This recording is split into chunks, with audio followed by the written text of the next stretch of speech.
Blessed be Yahweh, O my soul, and all that is within me. Bless his holy set apart name. In Yeshua, the true and living word, I shall be confident, and the Father, through the true and living word, shall be glorified. Happy third day of the week, day 3, family. Pray that you all are doing well, trusting that you all doing well, beyond well, doing the will of the Most High. Today, I was risen up by the Spirit of the Father, um, approximately like around 8 a.m. to come before you all, and I wasn't sure what we were going to share. And the Father just basically had me write down some notes of things He shared with me, and I want to share them with you all today. And also read the book of Tobit. My family and I have read this book, when we first came into the truth. But Father instructed me to read it again, and things that I know now are things I did not know then, and there's different ways that Father can get our attention when we try. Sometimes reading things again, the Father can get our attention. So I wanted to read the book of Tobit. Now, I was reading it on my own this rising till I got to almost like chapter 6, and plus I get ready. Let's get ready to come before the people. But I had to stop in between it, crying because of His love that He has for us is overwhelming. Um, Whenever I read or hear or see someone, just the hand of the Most High in their life and His love, it just touches me deep. It does. And so just hearing how Tobias and Sarah, just the whole story. When you read the word and our oracles, our family history, right, and the scriptures, you see, it's like you get to see things from the Father's perspective. Well, not the Father's perspective, but it's as if you get to look from like down. When it's happening, the Father sees it, but because it happened, now we can oversee it. As the word says, that these things are written for our learning. And it is an honor. I don't just learn how He moved and learn how He punished and learned how He intervened, but we get to see the level of His love. And it's so overwhelming. But before I get to the good part, there were some things the Father wanted me to write down because He wanted me to be informed concerning these things. Um, so I'm going to go ahead and read the notes that the Father gave me this rising and share, and then go on to share with you all about Tobit too. Tobit, the book of Tobit. All right, so I want to give a little bit of background before I say something, before I take these notes and read these notes. This year for me has been a year where the Father hasn't just been giving me the truth of what the word is, but He's been giving me the truth concerning people that was in my life. Things that have been hard to swallow. But He's been very gracious with me.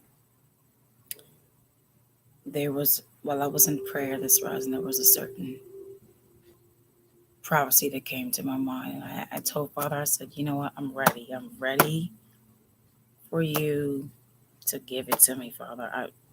I just want to know. Because on the first day of the week, after our dinner, we had our Feast of Dedications closing dinner. I was just sitting down reading Deuteronomy 13 again, and with the person he had given, my spirit concerning that, the very next day, this person calls. And what gets me about it is for one, I know how the Father, well, not know, I'm aware there's how times before Father would test us by the scriptures and by our own life experiences. But when a person doesn't mean you any good and they want to call themselves checking in on you, I don't really think their intentions to check on you is really to see about your well-being. Sometimes these people, we're going to make it more specific, witches want to see if what they have tried to accomplish and try to send in your life, if it's being accomplished, how you're doing. It's not really, they care. They want to see what they have tried to do and what they're trying to do, if it's working. See what state of mind you're in, what spirit, what spirit, what are you entertaining? And with that being said, the Father gave me some notes and I wrote these things down. And I think it is important to share because there are other anointed ones out here that could use this help or these notes just as much as the Holy Spirit has given me, as the Father, the Holy Spirit, has given me this wisdom. He can give us as well. You're male. He may give you a little more different, but actually this is a twofold, so I'm gonna go ahead and share it. The first one was, witches are jealous of a highest power, and they envy the vessels he puts it in. Different kinds of witches, none are to be taken lightly. Religious ones, they seek to hinder the work while looking innocent. They sow discord, they try to impose their will and act like it's a highest. And this could also apply for warlocks or like what you would call male witch. They refuse truth to impose it. So that part, I don't want to read too fast of this because I want the anointed ones, the children of the Most High, to really absorb of this. Is that this is why the other day the Father gave me Romans 14. I'm going to read Romans 14. Okay. They impose truth, right? They refuse truth, excuse me. They refuse truth to impose. Now, when he says, abide in me and I in you, right? And you are living according to the word, it can feel personal. It can really feel personal when you're dealing with a vessel that resists and hates truth. And when you're trying to, it's normal and natural for you to just express truth. Okay. But when you're dealing with a vessel that refuses it to impose, they put themselves in positions for you to assume they want to hear truth, they're interested, but the end goal for them is literally just to impose it. Just remember, as it says, they sow discord. So the discord is not just because they want to argue, but it's to leave you in a state. They have desire for you to be left confused, to be left second guessing, or to not be confident in the very truth of which you stand. So let's read Matthew 14. I mean, excuse me, Romans 14.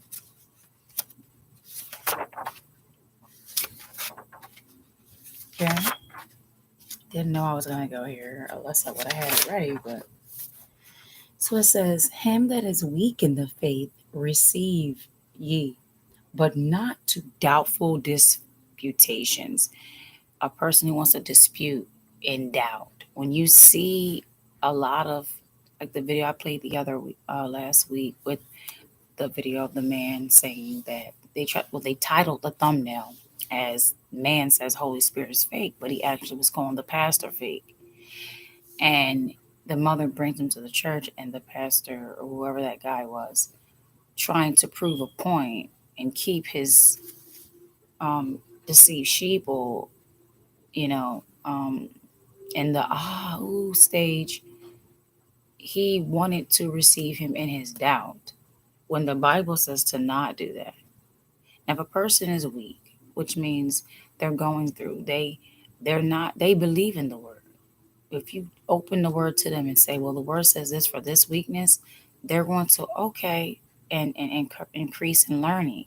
But a person who's doubtful in disputation, a person who wants to dispute due to their doubt comes from unbelief.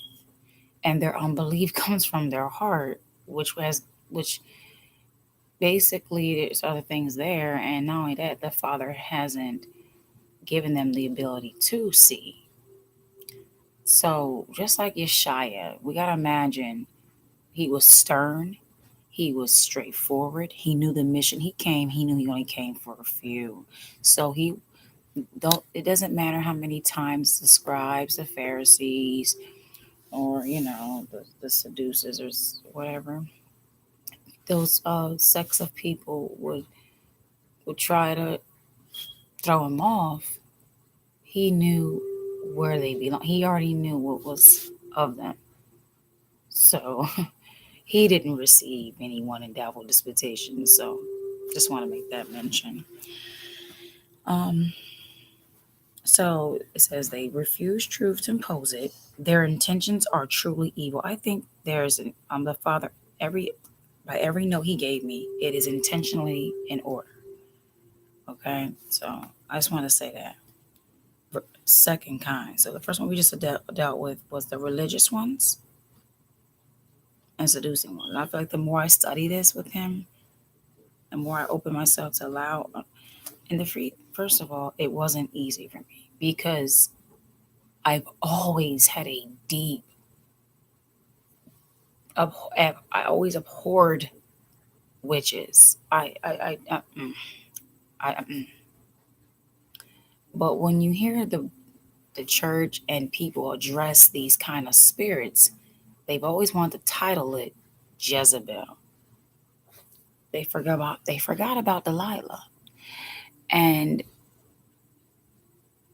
the Father wants to break it down in a more clear way so that people can better identify these type of vessels when they're in action.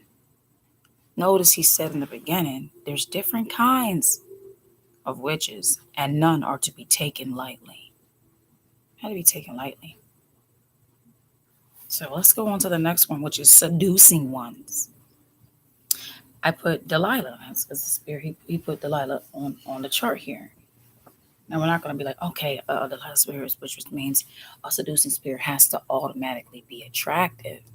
Seducing spirit is exactly that. It seduces. You could be walking in the mall or a marketplace and you smell the food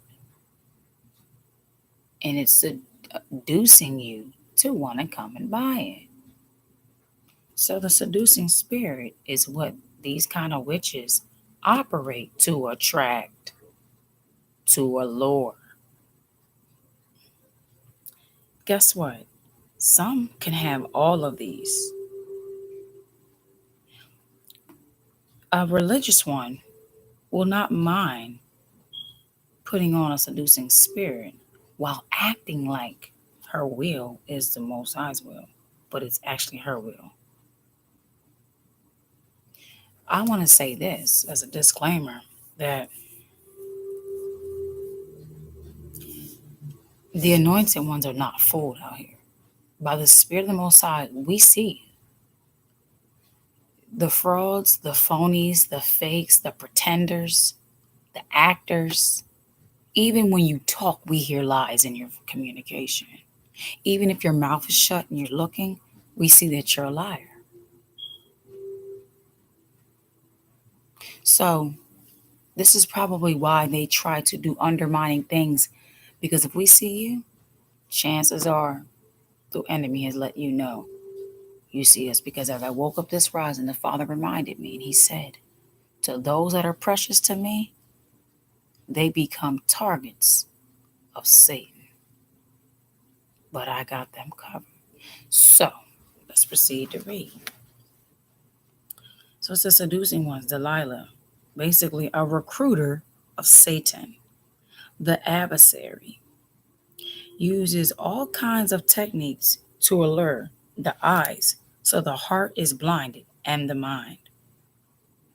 They want control by outward things they don't. This part right here, when the Father told me that, I had to hear him again because he could tell. I know he knew that I was like, what? They want control by outward things they don't. In other words, they don't. He gave me an example. They are not modest.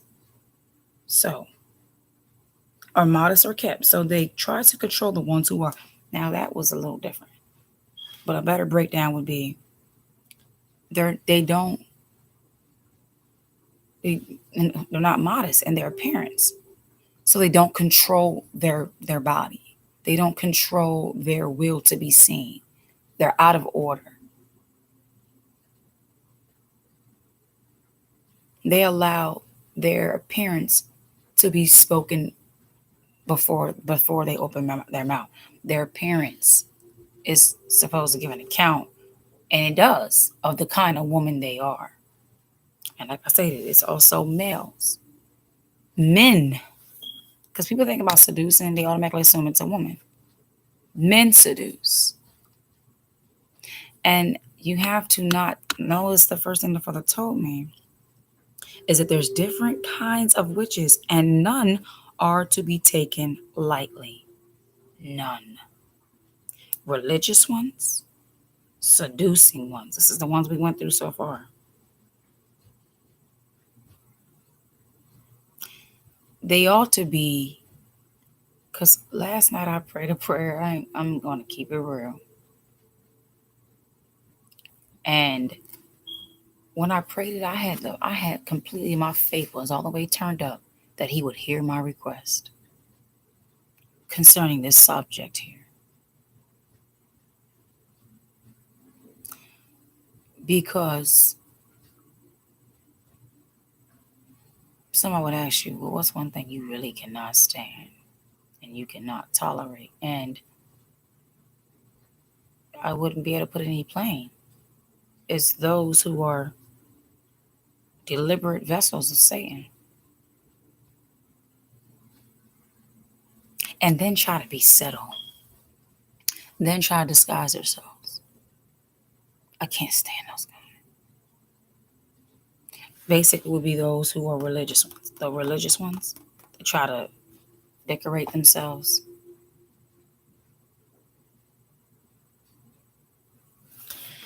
That's the seducing ones. So think about Delilah. Samson was a man who the Most High rose up to be a warrior. And the Philistines had no man match for a man that the Most High rose up. They had no match. But they did not give up finding a way how they could conquer him. And they chose a woman. Found out he had a weakness. So when you put that in mind, the enemy likes to use your weaknesses and make them his masterpiece to destroy you. If a person was dealing with and battling in their cardinal state, lust and no self-control and no self-discipline and no self-respect, and they come to become a servant of the Most High, the enemy is going to try to send someone in where you're at to try to bring you back to where you were. This is why earlier on in the beginning, in the truth, there were certain women that you could see covered up or put a dress on, and the dress is seductive. And you know that you're not modest, and they won't cover the whole head. They'll have a bun with just this part covered. I was reading last night with the children in Corinthians chapter 10 and 11 concerning the the letter that Paul wrote and addressing the kind of dress code that he wanted, you know, that people who were in this world of sin needed to bring themselves to just establish order. And he said a woman's hair is given to her as a covering, and also he said that her hair is a woman is glory to the man.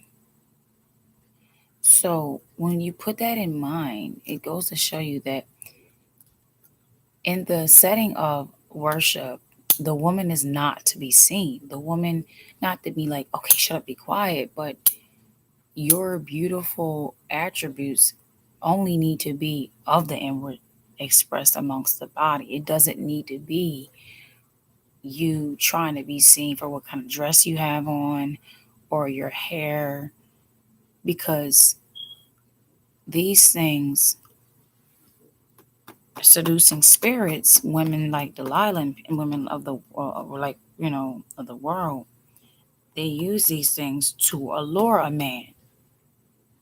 We can tell that from reading that even with Tobit, when Tobit told his son Tobias, don't be too proud. Let me read that verse. He said, is it 13 of chapter 4? It says, and now, my child, love your relatives and don't be too proud in your heart to take a daughter from the descendants of your people as your wife. In pride, there is much ruin and instability, and laziness results in loss and great poverty, for laziness is the mother of hunger. So don't be too proud to take a woman of your own relatives. These other women, these Hellenistic heathen women, didn't operate as women of the word of righteousness. They would try to lure you by their conversation, and also some would try to use their skills and talents to trap you. You look at example, I would say like the Disney movies, some of them different kind, what they call princesses, which were daughters of what you would assume as a royalty, right? And the kingdom, because when you watch the Disney movies, it has a little kingdom thing or a little outline of that castle, but it ain't the kingdom of righteousness. It's not the kingdom of the Most High. It's not the temple He made. And the characteristics of those princesses, you have like Sleeping Beauty, you have Snow White, you got the mermaid. And when you think about the mermaids, you think about Sleeping Beauty, and you think about Snow White and Cinderella, and all those different characteristics, what if the true type of nature behind those kind of characteristics was witches, but to make the craft and the design of a witch look favorable? Now in the movie, they'll probably give you the deliberate evil one, who it's quite obvious what her intention is. Then you give you the pretty one, who looks like she's just a good person. She's not bad, but there'll be some things about the pretty one where her ways are no different than the evil one. And we know that the enemy does a crafty job at switching roles of what's seen is what's evil to try to make it look righteous, and what's righteous try to make it look evil. So back to the notes. And again, I'm going to say this in between each time I read, just perhaps a certain person is watching me, that you can let this message hit you at home, deep down in your bosom, that those that are fraudulent out here, the anointed ones, we see you. You're going to be exposed by your jealousy. You're going to be exposed by your evil intents. You're going to be exposed. You Delilahs out here, you Jezebels out here, you witches, you sorcerers, you're going to be exposed. The word says that the end will not come into that man of sin. It's not just that one man, it's all men of sin be revealed. If you're a person of sin, light is going to shine on you. Just like when a cop pulls somebody over and they get their flashlight if it's the middle of the night. In the midst of darkness, the Most High is sending out his anointed ones, his servants, to spot you out and put you on blast. So that you will no longer feel comfortable coming amongst his sheep with your wolf-like nature. Trying to fit in, trying to disguise like you're a lamb. Again, so it says, they use all kinds of techniques to allure the eyes so the heart is blinded. Notice that part right there. That's what happened with Samson. This is why the Father had me put Delilah, because you have to think, when you read the story, even the children would say, Mom, why he give in to her? More than how many times she asked him, each time she was pressuring him, she made sure there was something about her outward that was speaking more than the nagging of her questioning. Tell me your secret. Come on, you don't love me. Then she manipulates. You don't love me if you don't do this. Like he's supposed to love her more than his call to be faithful to the Most High and what he told him. Don't tell anyone the source of your strength. And here she is breaking him down from to tell her the source of strength. You would think, well, then he tricked her. I was not even Zion, like, Mom, he should have just kept tricking her. But look how persistent she was. She represented the persistence of the Philistines. Okay, you want to beat us? We're coming back. You want to beat us? You're coming back. We're going to beat us? We're going to come back. But this time, this comeback is by a force that you're weak to, so we know that you're going to crack. The enemy, when he sends forth your trap, or the Most High allows you to be tested by the adversary, because that's all he was ever made to be, a tester. The Most High will prove you. He's already counting that you're going to fail. He gets it together. He goes, oh man, yeah, this is going to be great. They're not going to be a resistance. And then they put a little bit of religious on there. There's a lot of them out here. As my long time on YouTube, experiencing and communicating with some certain women on the phones. This is why now, whenever anybody wants to get close, I go in prayer. I'm telling you now, and I'll tell you down the road, I will go in prayer concerning you. Oh, and before I probably get there, Father probably dropped something in my spirit. And I've never seen,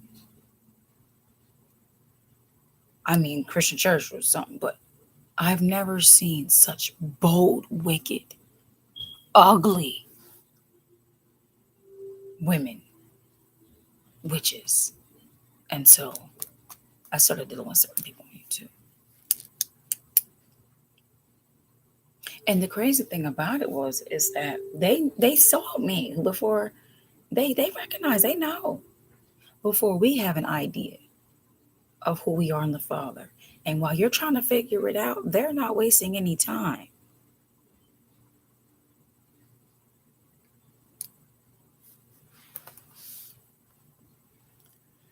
So again, the seducing ones, they want control by outward things, not just their dressing. Communication, like me and my son was in a car driving the other day to get the dinner stuff for our feast dedications, and there were certain people's voice we were just talking about. Like some people make a dress about. I'll give an example: Kim Kardashian, how she talks, and I was like, some women sound like a hoe, and I'm not being funny. I'm being sincere. You sound like a hoe. Like, see, some people say, how she's like a hoe. I don't think it's the tone of the voice. I think it's the spirit that when the Holy Spirit dwells in you, your hearing is different. Your seeing is different. Your understanding is different. And what others may see and perceive and hear is not the way it's given to you. That's what I'm saying. So just think about it. If I can hear seduction and horrorism and lust in your voice, or in your walk, or in your mannerisms, do you think anything you're going to say to me, or it doesn't matter if you're a good cooker and oh, Miss So-and-so, sister so-and-so cooks some really good cookies, or she can make some really pretty dresses, or she really can sing, or man, she really is good at breaking this down. Does any of that matter? Absolutely not. I guess, check this out. Before I'm even going to pay attention to what you're offering, the Spirit is already like lust all over you, whoredom all over you, manipulator all over you. And I'm disgusted. You don't hate the person. You're just, you're just like, get away. All right, let's go to the next notes. And then once they pick up that you see them, then they try to assassinate you by others who see you in a positive light. So that what they're feeling can then control how others perceive you, because the person who sees them, they're afraid that they're going to blow them. They're going to expose them, so that their attempt to hide, because they know they have the Holy Spirit in them, that will expose them. And the thing that gets me is that we don't even, those that are anointed Most High, don't even have to ever have that conversation with you, and the Father will let us know what type of time that you're on and what you're doing behind His children's back. He will not leave His anointed and messengers and servants of prophets ignorant. He will not.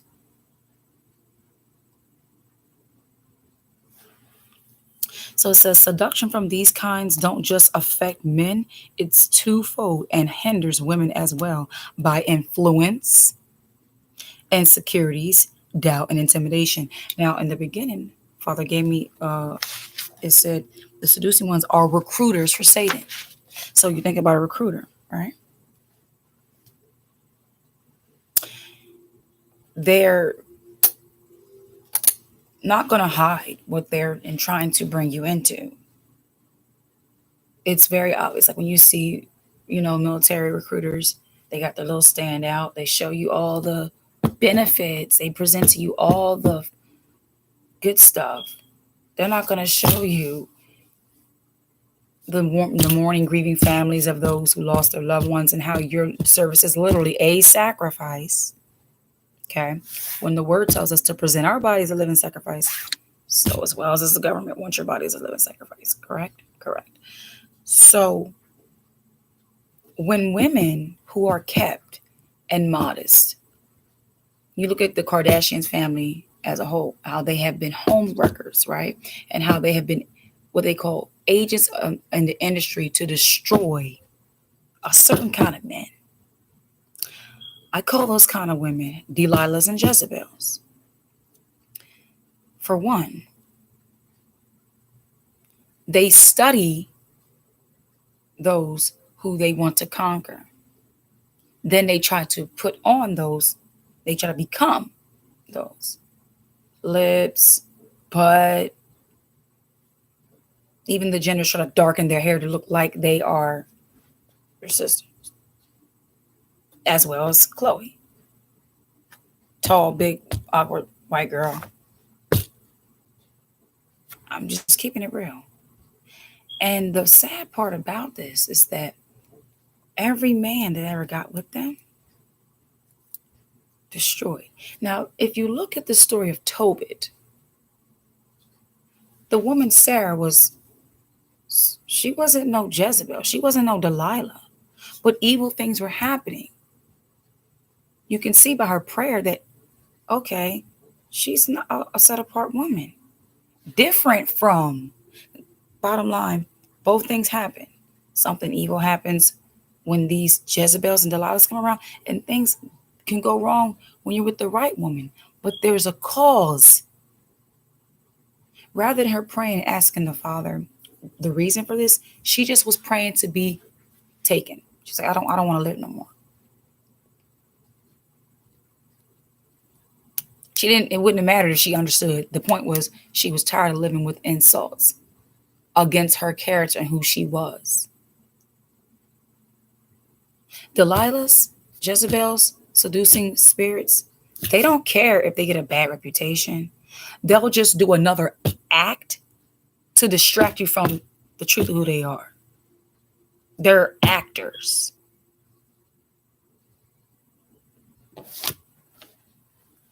And as I stated here by the Holy Spirit, that it isn't just for men they're trying to lure, but they try to make women. Because if a woman is naturally true to herself and loves who she is and seeks to value the qualities the Most High gave her, rather than use things that change over time, a person could fully fall in love with the essence of who she is, rather than a shallow, outward, decorated skit act.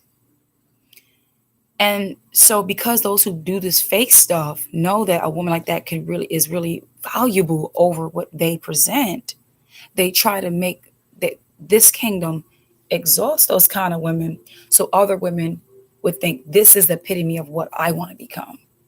Never mind modesty, never mind being kept, never mind being in order. It's all about, I'm gonna get it now. I'm gonna be just as bad. I'm gonna be just as good. And it's women rights and all this kind of jazz. When I'm not trying to be rude, but if you look back at some old movies and things that were going on for women, I personally don't really see anything wrong with women being keepers of the home and having skills and trades and raising their families. A lot of good, wholesome people came out of that kind of setting. But when you have women wanting to be in the field, in the forest, or want to be doing what other people doing, and these people, their children, are raised up by society and the propaganda, then you wonder why you get people like Jada and Will Smith's son who look like, and you just don't know what's going on with the child.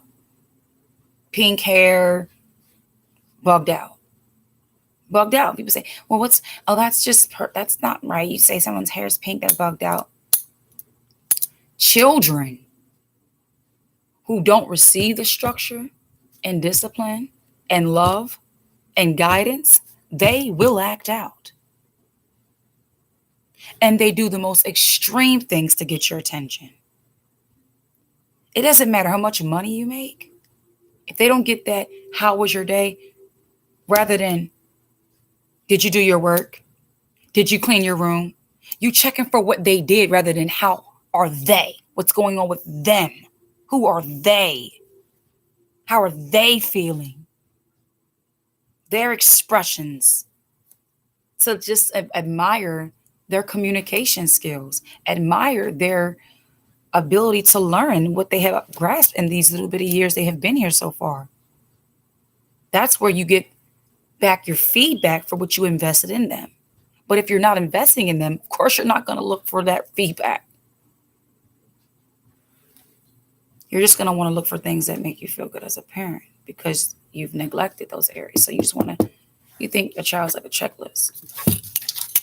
All right, go to school, go to bed. Okay. All right, I fed you. All right. Any wife with a husband like that. I paid the bills. I'm home. I'm not interacting with you, but I'm here. What else do you want? Come on. You know that's not right, right? So if the order's off with you in the head, it affects the children.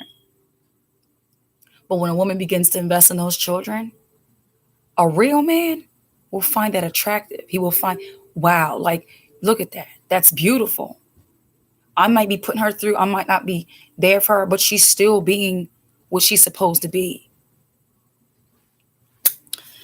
All right. So that she doesn't possibly raise an empty son like the father who's being empty to the mother. And a little good word of advice and wisdom is that if you are a single parent or you're married and your husband, your spouse are separated, or they're just always working and it seems like you're single, staying the feminine, staying the mother, being the nurturer, you don't ever have to pick up what the father is not doing because the creator by his spirit can do that with them. You be that beautiful and gentle woman with those children.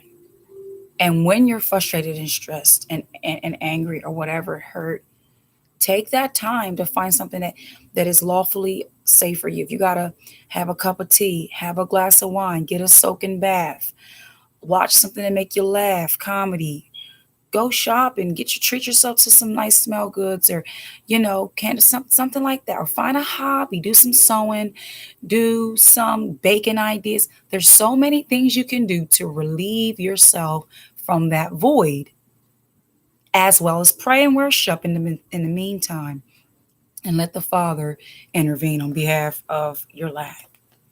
All right. Now, so we just addressed today so far witches. If you've just come in, and I'll read this again, not the whole thing, but just some bullet point notes to give you understanding of what I'm talking about before I go into the main meat of the story of Tobit. Most High let me know through prayer this rising that witches are jealous of a highest power and they envy the vessels he puts it in. So if they envy a vessel, if they're jealous of his power, this situation, it may feel personal, but it's beyond you. And the best way to keep yourself is to not even take it personal.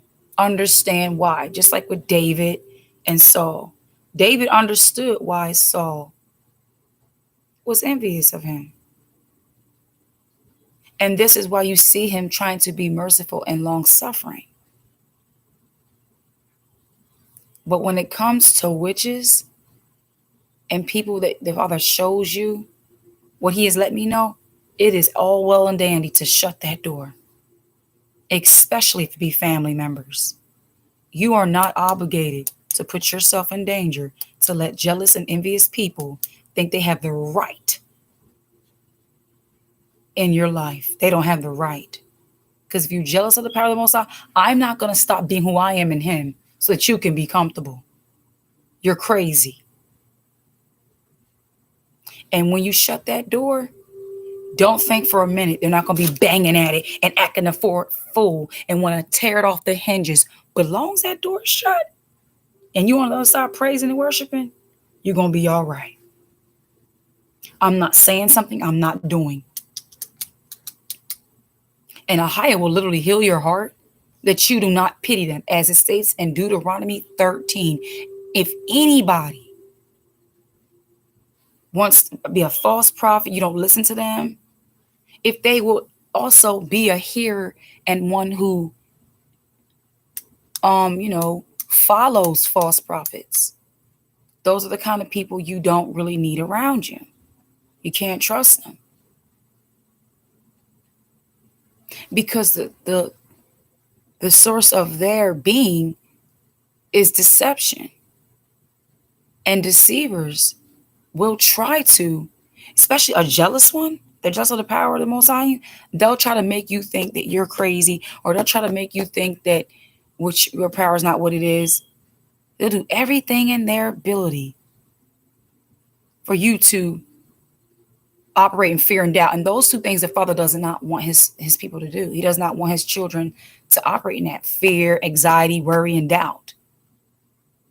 Those things plague his children, which will no longer plague his children because of the wrong company, the wrong counsel, the wrong guidance, and the compromise that his anointed ones allow. You cannot have room for compromise.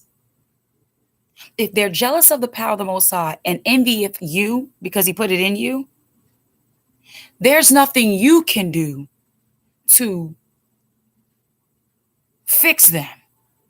Men trying to get women to fix them, women trying to get men to fix them. You're working more on that than you're doing the will he made you for, and you will be destroyed and you will perish if you do not fulfill your responsibility, because you're trying to fix somebody else rather than let the Most High fix you. You'll be in trouble. He'll tell you, you were not faithful to me. You were faithful to your own will, because you chose and thought that I was going to altogether be like you and pursue your will, because you brought me this person who I did not call you to be with. That wasn't my will. You look at the story of Tobit. An evil demon killed those men that she was married to because she was in right. Tobias had rights to her. And I was here, I was like, Father, I mean, couldn't the men at least been avoided? Why they had to die? Didn't get an answer on that. And that's none of my business. They're irrelevant to the point that she belonged to this man. That's just how blunt the Father is with it. Oh, good morning. Grand rising to you, beloved. Shalom, shalom. Michelle Goodwin Wilson. I haven't seen you in a while. It's good to see you. Oh, yes, the Holy Spirit is not playing today, beloved, because there's been some things I observed, and then I get a drop by the Spirit of the Father. And if you, when the Father gives us intellect, and what they call the intelligence, like, drops on stuff, and if you was to address everything he would say to the person, to everybody else around you, to be like, you crazy, like, what's wrong with you? Where'd that come from? You know what I'm saying? So he does a really eloquent job in addressing certain things and making sure those who need to hear it hears it, and those who need to be edified by it get edified by it. Because remember, his word is two-edged sword. So it doesn't cut us in a way of destroy us. It cuts us in a way to refine us, just like when you're dealing with clay. Okay. So the witches are jealous of a highest power, and they envy the vessels he puts it in. There's different kinds, he said, and none of them are to be taken lightly. None of them. Religious ones seek to hinder the work while looking innocent. Hinder the work. In other words, disrupt, the power in motion. They sow discord. They, rather than the focus of what the word says, they bring foolishness and chaos. And then the focus goes on the chaos and the discord while they sit back and just go somewhere else and do the same thing. I love you so deep, and it's easy to understand you. All praises. All praises, sis Michelle, my faithful, diligent sister. I have some surprises for you, for my faithful ones, and any new ones. We have some more. We have some new subscribers. There's this toothpaste I really want to bless you all with. It's a 7 herbal toothpaste, and also some pretty head coverings, and just give some things away. Just thanking you guys for your time, and for, most importantly, for your diligence to the Most High. That's what's so important to me, is that you guys continue to be faithful to the Father and be lights where you are, so that he can be glorified in this earth. That means so much. So, and then we talked about seducing ones, which we summarize like Delilah. Okay. And one part, the most important note that really stuck to me that he stated, it was that it says they use all kinds of techniques to allure the eyes, so the heart is blinded and the mind. Samson, good example. Solomon.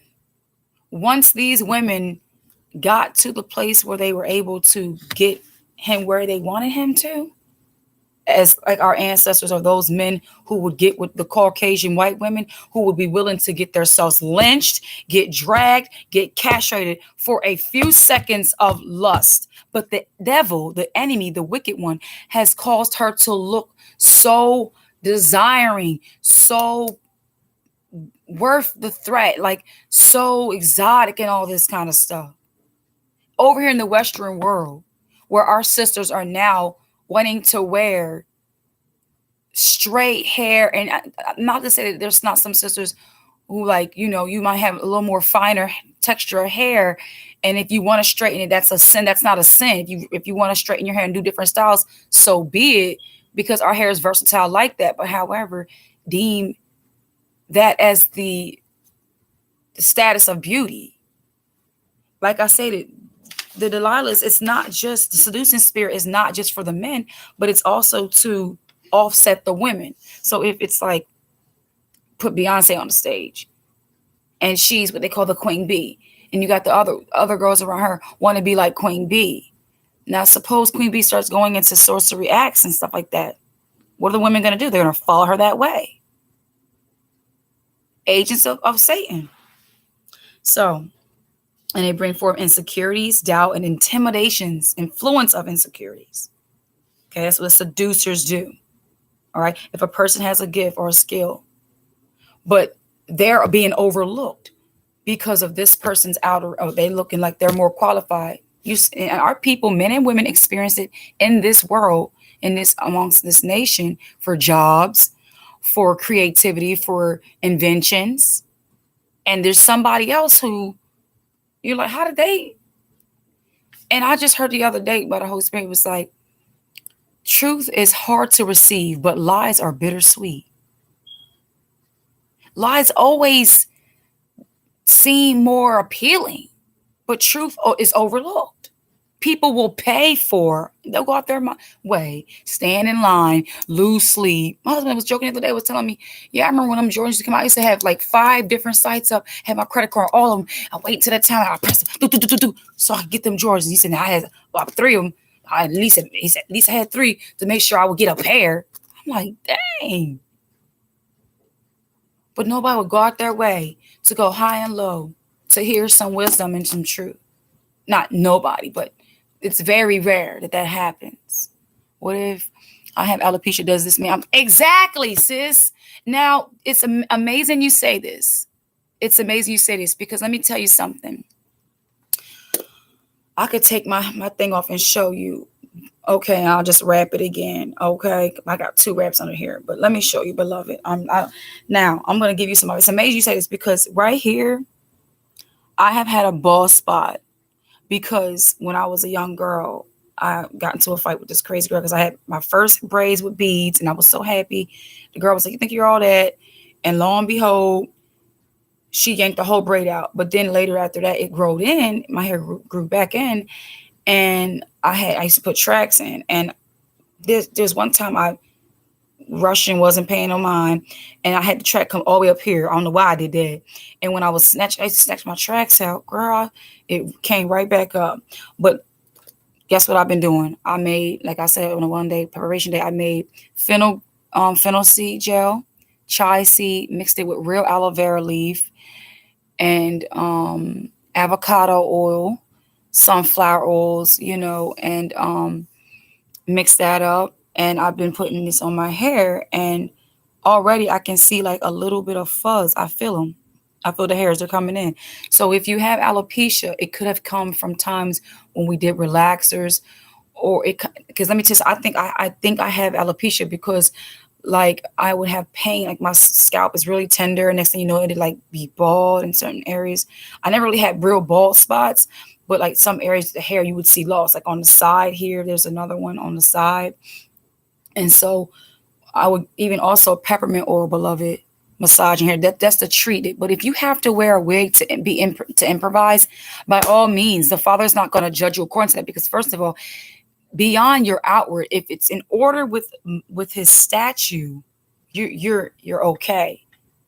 I'm sure you're not going to go out here and get some 30-inch hair all down your back with crazy colors, and you know what I'm saying, like get you a decent wig, or get you some smaller braids, or whatever you have to do, beloved sister, to do what you have to do. Let some other God be like, you sister need to love yourself. First of all, loving myself doesn't mean I'm just going to sit here and you want to tell me to be natural, but I naturally may have some health conditions that won't allow me to wear my natural. So respect that.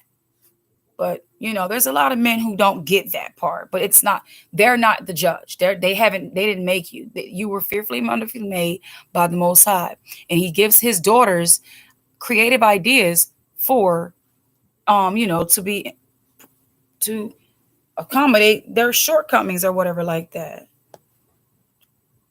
And so I said, I'm going to be consistent. I even did a hair mask thing for Zion, and massage. He said, Mom, that felt so good. I told Zeba and Zeba, they was like, I'll let you, put it on mine. Tried the rice water. You know what I'm saying? Like, just there's natural things, because what I think the Father's doing is He's bringing back the wisdom, because first of all, we come from the earth. So things from the earth is what helps us. When they brought us over here in this Western world, all these treasure, man. I also just bought some black African soap, like for my hair to wash it with and cleansing and all that, and for my face, like, because I've been putting aloe vera, all that kind of stuff, taking care of myself inwardly and outwardly. You know what I'm saying, sis? So absolutely not, no, beloved. And I know you wasn't asking me that question, like, I know you was like basically saying, like, hypothetically, like, what that mean if I wear like a wig? Because I have times when I'm in my, like, y'all. Oh, I didn't get to show you my hair. Hold up. See, what I did was I stopped braiding it. I stopped braiding to the scalp, because my scalp is so sensitive. You have sensitive skin, chances are you're going to have sensitive scalp. And so I washed it and I plaited it to the scalp, like what you do, what they call it, Hawaiian twist. Around our way, we call Hawaiian twist, or two-way plait, whatever. And I plaited it going back, and it doesn't hurt. This is a protective hairstyle. See what I'm saying? Which is the way our hair grows, is leave it the John Brown alone. Stay out of it.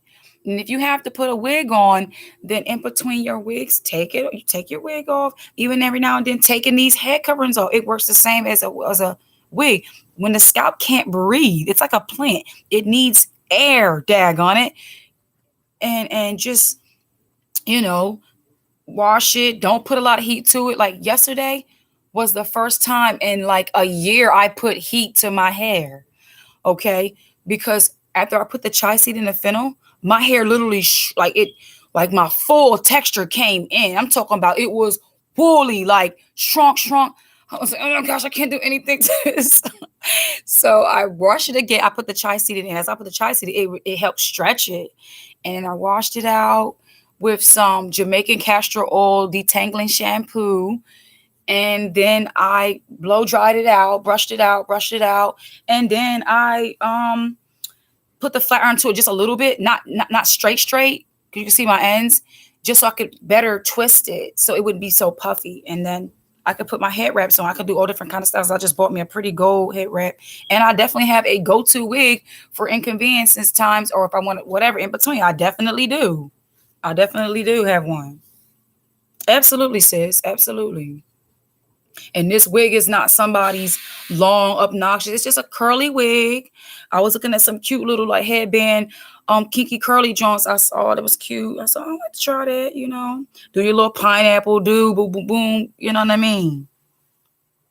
But you got to be creative, beloved. So you got to, first of all, when you read in the Apostle Paul's letters concerning the Corinthians, he's talking about be fully persuaded in your own mind. Don't be like Corinthians chapter 10, 1 Corinthians, and not letting somebody sway you. And, everything belongs to the Most High. And don't be convinced like with foods. First of all, in other words, it's like that's a twofold thing that goes into all things. In other words, if you do something and the Father hasn't convicted you on it, don't let another man convict you, because it's sin if you let another man or person make you think that something is said okay is condemning. Like, because then you feel like, okay, you got faith more what he says than what the Father's conviction is. You know what I'm saying? Like, I bet you some people would have a problem with, because some sister came on here and was like, why are you wearing braids? And I'm like, why are you worrying about what I'm doing? My braids is not stopping me from being a servant of my Father or a child of the Most High. So get over it. All right, moving along. And also I'm not gonna be doing as many individuals like that, because the stress, when I throw it in a bun, it's your hair that's holding this and all that kind of stuff. So I'm basically giving my hair a vacation right now. She's on vacation. She don't got time to be braided up and all this and the third. My scalp literally needs to go on a resort, and that is constant massaging, love, okay, and tender care. Okay, yes, ma'am. Yes, ma'am. Okay. You're welcome, sis. And a lot of water, specifically coconut waters, pH balanced waters, and water. Leave that sugary crap alone. You're going to get some juice, get you some cranberries, some 100% cranberries, some pomegranate, pineapple, get you them fruits. All right, beloveds. Okay, so we're going to begin now. Let me start with my notes to take us into the book of Tobit. We're not going to read the whole book of Tobit. We're going to do some highlights. All right. Some things happen that may not be convenient. This is the notes the Father gave me before going into it. Right. May not be convenient, but it's for the will of Ahia. All right. So if you were Tobit, or if you were Tobias, or if you were Sarah in the story, you wouldn't have been able to see the bigger plan for the Father, how things were working together for your good. Remember, Romans 8:28, all things work together for the good of those that love him and are called according to his purpose. You wouldn't be able to see it, but things were happening. So just as well as in your life, you can't see everything that's going on for you. If you are called to the Most High and you're loved of him, you will know. If you're not, then I'm sorry. Honestly, I apologize on behalf of empathy. I can't understand. There's nothing I can say for that. But for those that are loved of the Most High and called according to his purpose, this message is to bless you. All right. So in the book of Tobit, there was a woman named Sarah, which had 7 husbands, and an evil demon killed them before she was sealed in the act of marriage. She was mocked and felt grief for acts she was unaware. Now, mind you, though she got married, she never lay with these men. So you see in the scriptures, it talks about how the women mocked her. Let's read that part. Okay. Let's go up. It's going to be in Tobit chapter 3 if you're reading along. And it starts with, let's start over here at verses 8. And Sarah had been given in marriage to 7 husbands. And Asmodeus, I didn't want to read that name. Okay. So an evil demon killed them before they could lie with her as newlyweds. And so the female servant said to her, you are the one who keeps killing your husbands. So basically she accused her. She said, what you be doing to these men, girl? Word on the street. You always had journalists. Servant so-and-so, would you mind telling us why Sarah's men keep dying? You have anything you would like to say? You know what? Quiet as it's kept, folding up the laundry, sharing the sheets and all that. I think she killing them husbands, y'all. I don't know. But you ain't hear it from me. So her reputation's beginning to be tarnished. Here she's pure. She hadn't even been touched by these men that she was married 7 times, which means each husband, though, after she died, she still was valued as a good thing, which is a wife. Okay. But she has this history with these men that when she marries them, before they get into the act, they die. So the natural mind would think, what's up with her? Like, do she have a curse? And this is the part that brought me to my knees this rising.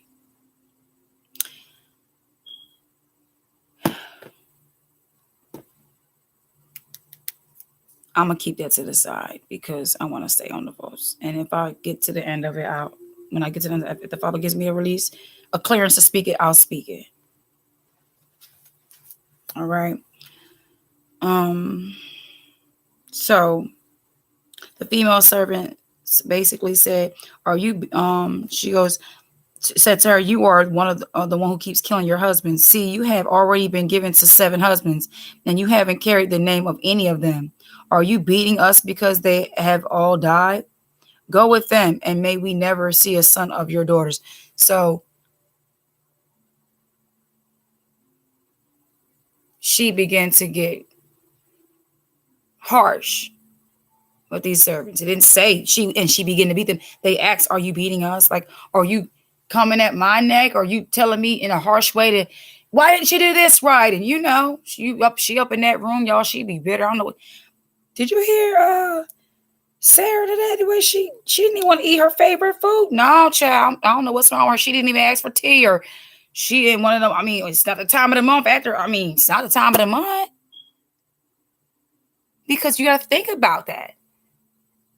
She's grieving within herself. She's unhappy. When you read prior with Tobit, his wife received something for her craft, and he's like, "Where did this come from? And I don't believe you." And she's like, "Whatever happened to your good deeds? And you had a reputation for doing it. Like, what's up with you?" So we got Tobit over here snapping at his wife. You got Sarah over here going at it with her servants because they going through. And they have a reason to be upset, right? Now, the part that had me actually crying, y'all, I was overwhelmed by the love of the Most High, was when Raphael showed up. And he walked into the house. Let's get that part. All right. Well, let me finish my notes. Let me finish my note, and we're going to go to that part because I'm so excited. Right. So she was mocked and felt grief for acts she was unaware of, nor could she control. She sought death, and she prayed Ahijah relieve her from the situation by death. Then she prayed and made known to Ahijah her request. Ahijah heard both her and Tobit. They wanted healing. So they wanted healing, which means sometimes we don't understand how to ask. We don't know what we want from the Father. And when things become to be overwhelming for us, the easiest thing to do is just say, "Take me out of this." Rather than us pray, "Father, help me through this." We got to learn how to say, "Father, give me understanding concerning this. Heal my heart in the midst of this." Right? Because this may be necessary for my next stage or my blessing to come. And then this was another note he gave me for witches, which was witches by craft. Oh, I forgot to read this one earlier. They use all the mechanisms and mannerisms of the religious and seducing to control and alter things beyond people. So this was the witches by craft. He gave animals. They do sorcery in places, things like items. I'll put stuff on items, and unfortunately, humans. Faithful to do evil and willing to go to extreme heights, vessels given to Satan, the servants of wickedness. So I have to end this on that witch part. I'm sorry. It just wasn't really a comfortable topic, to be honest with you. So we talked about witches of religion, seducing witches, and witches by craft. Those 3. And because of those 3, not because of those 3, but because I went in prayer about people in my family, he gave me understanding, because I was like, "Father, I'm ready to know why I was treated certain ways, why certain things happened to me." And he gave me understanding, and so just wanted to share that, because there could be somebody else that, you need understanding, and so you don't keep trying to beat people to receive you. Like, just understand what it is. All right. So let's get to the book of Tobit, back to where we were, because I've read all the notes, And here goes the part that got me really like excited. Okay. So it was Raphael, right? Mind you, he is an angel sent by the Most High, but in the form of a man. And I began to cry because I was like, Father, you are so sweet. Like, here it is. When you read how Tobit's talking to Tobias about being poor, he said, just be content. And it's like I just actually, like, when I was reading, I saw, like, him not having his sight, talking to his son, don't have much. Our people didn't have inheritance to pass them they had inheritance, Abraham and Jacob, Isaac. But beyond those things that could be taken, it could be destroyed, it could die from famine. What they've always passed down was keep these commandments, fear the Most High and the statutes therewith. Pick your own women, of the nation. Don't go off and don't treat the poor right and just stuff like that. And so when Raphael showed him and said, hey, young man, where you going? That just like touched me because I'm like, here, Father, you done sent a whole wide help. And that's why I wanted to share this, because as I was, addressing the video that Elder Ricard made a mention to a sister who called in the call. She was very excited to share how she was preparing, for blackout and just things like that. And how he just shot her down, was like, you don't have a man. And I'm like, well, wait a minute, stop. Have you not remembered stories like these? Tobit, here, a man needed help getting somewhere, and the Most High sent the angel for him. Surely he would do it for his daughters. So that part, I just was crying because I was like, you loved him that much, Father. You sent him I know I'm laughing because it feels silly to be like, some people like, she's Corey, like, you love it, you happy because he loving him. Like, yes, I'm happy and I'm filled with joy, tears of joy, because the Father cared about one of my ancestors, enough to send them an angel to help them in a time of need. That's touching, because you know what that tells you? Does that not show you how much the Father could love you? That compels you to understand how deep his love is. So let's get it, right? So then Raphael walks into the house and he greets Tobit and says, may joy be yours. And then Tobit goes into his typical, like he was doing with his wife, that negative Nancy feeling, because he was having some hard time. I mean, he can't see. So he's, Mr. Grunt, Mr. Grunt. He'll hear grumping around and what I gotta be joyful for, right? And how did yes, deep love, beloved. And so how did Raphael respond to me? He said, take heart. The time is near when Ahia will heal you. Take heart. That part just, I broke down again. I was like, hoo. All right. So then you read on how literally this angel is walking with his son, Tobias. But what did he say earlier to his son? He says, we are the sons of the prophets, right? Let me find that. And it starts in chapter 4 or verses 5, the instructions that Tobit gives to Tobias. And he says, my child, pay attention to the Most High as long as you live. And don't make it your desire to sin or to disobey his commandments. Do just as long as you live. Do what is just, as long as you live. And don't follow the paths that lead to wickedness. Those who live in line with the truth will prosper in everything they do. To everyone who practices righteousness, make donations based on what you have. See that?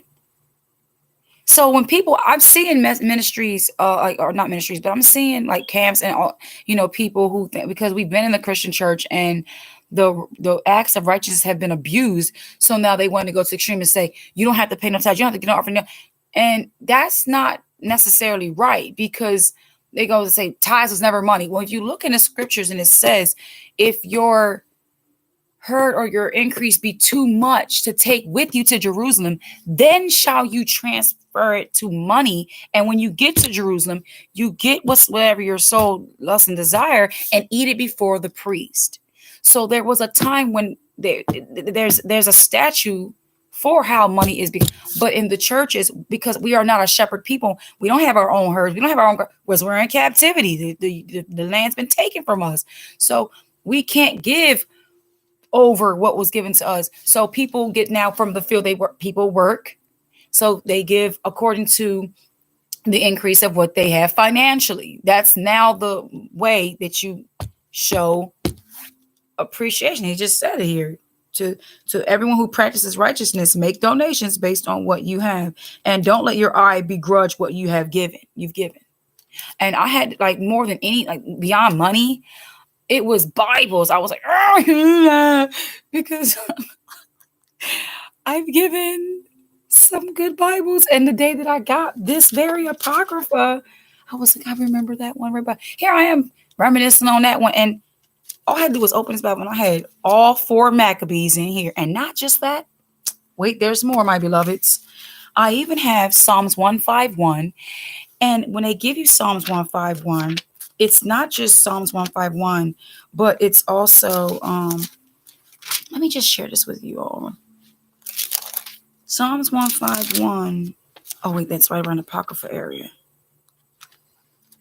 It gives it to you in the Greek and other, not that I'm impressed about the Greek, but it just gives you it.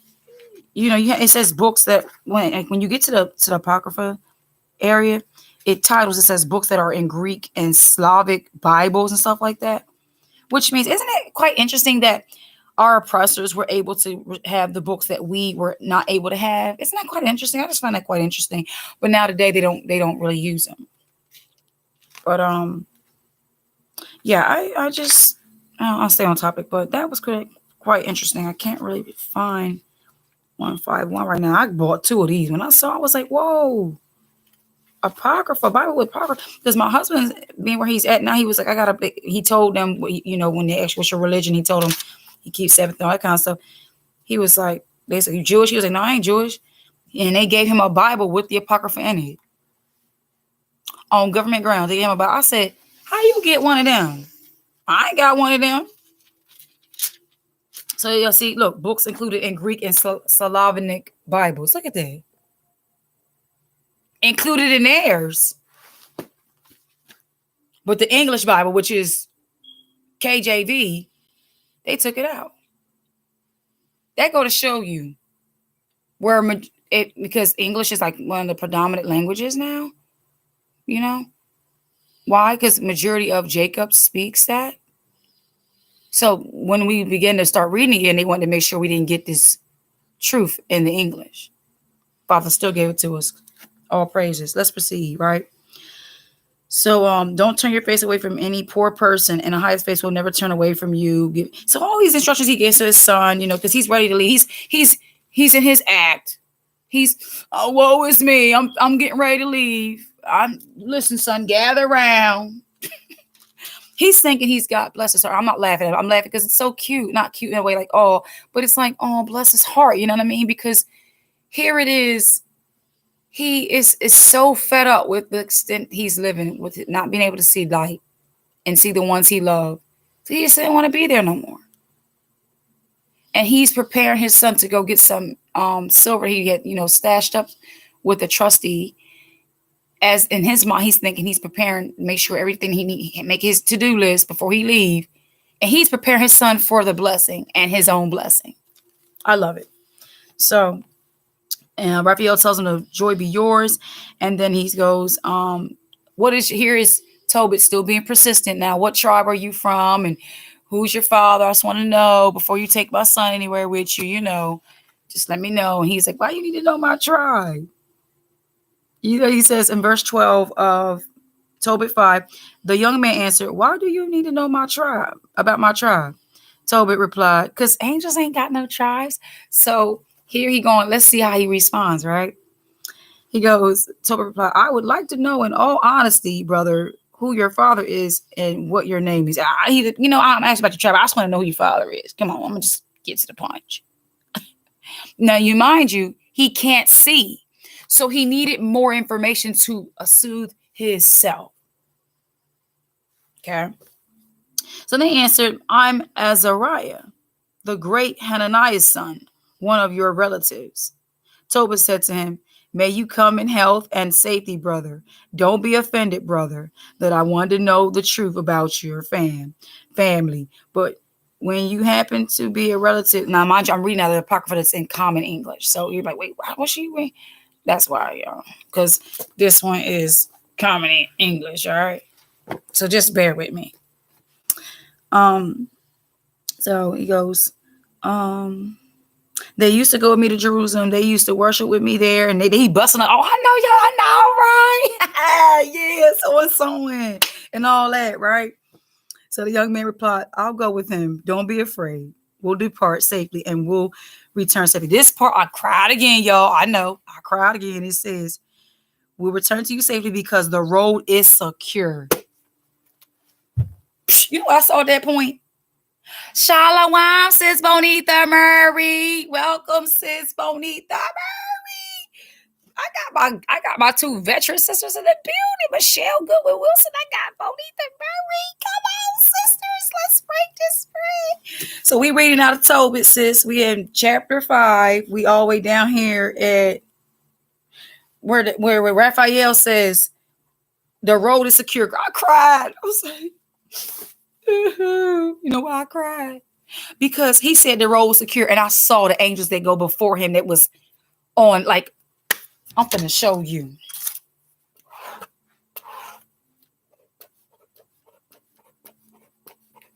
You know, you be like, the Father be doing too much, but he loves us. He loves. That's why I was crying, because how great is his love, right? I'm almost done. Y'all be like, what's she drawing that, baby? You finna see. I could put some wings. Put some wings. All right. Y'all keep your imagination.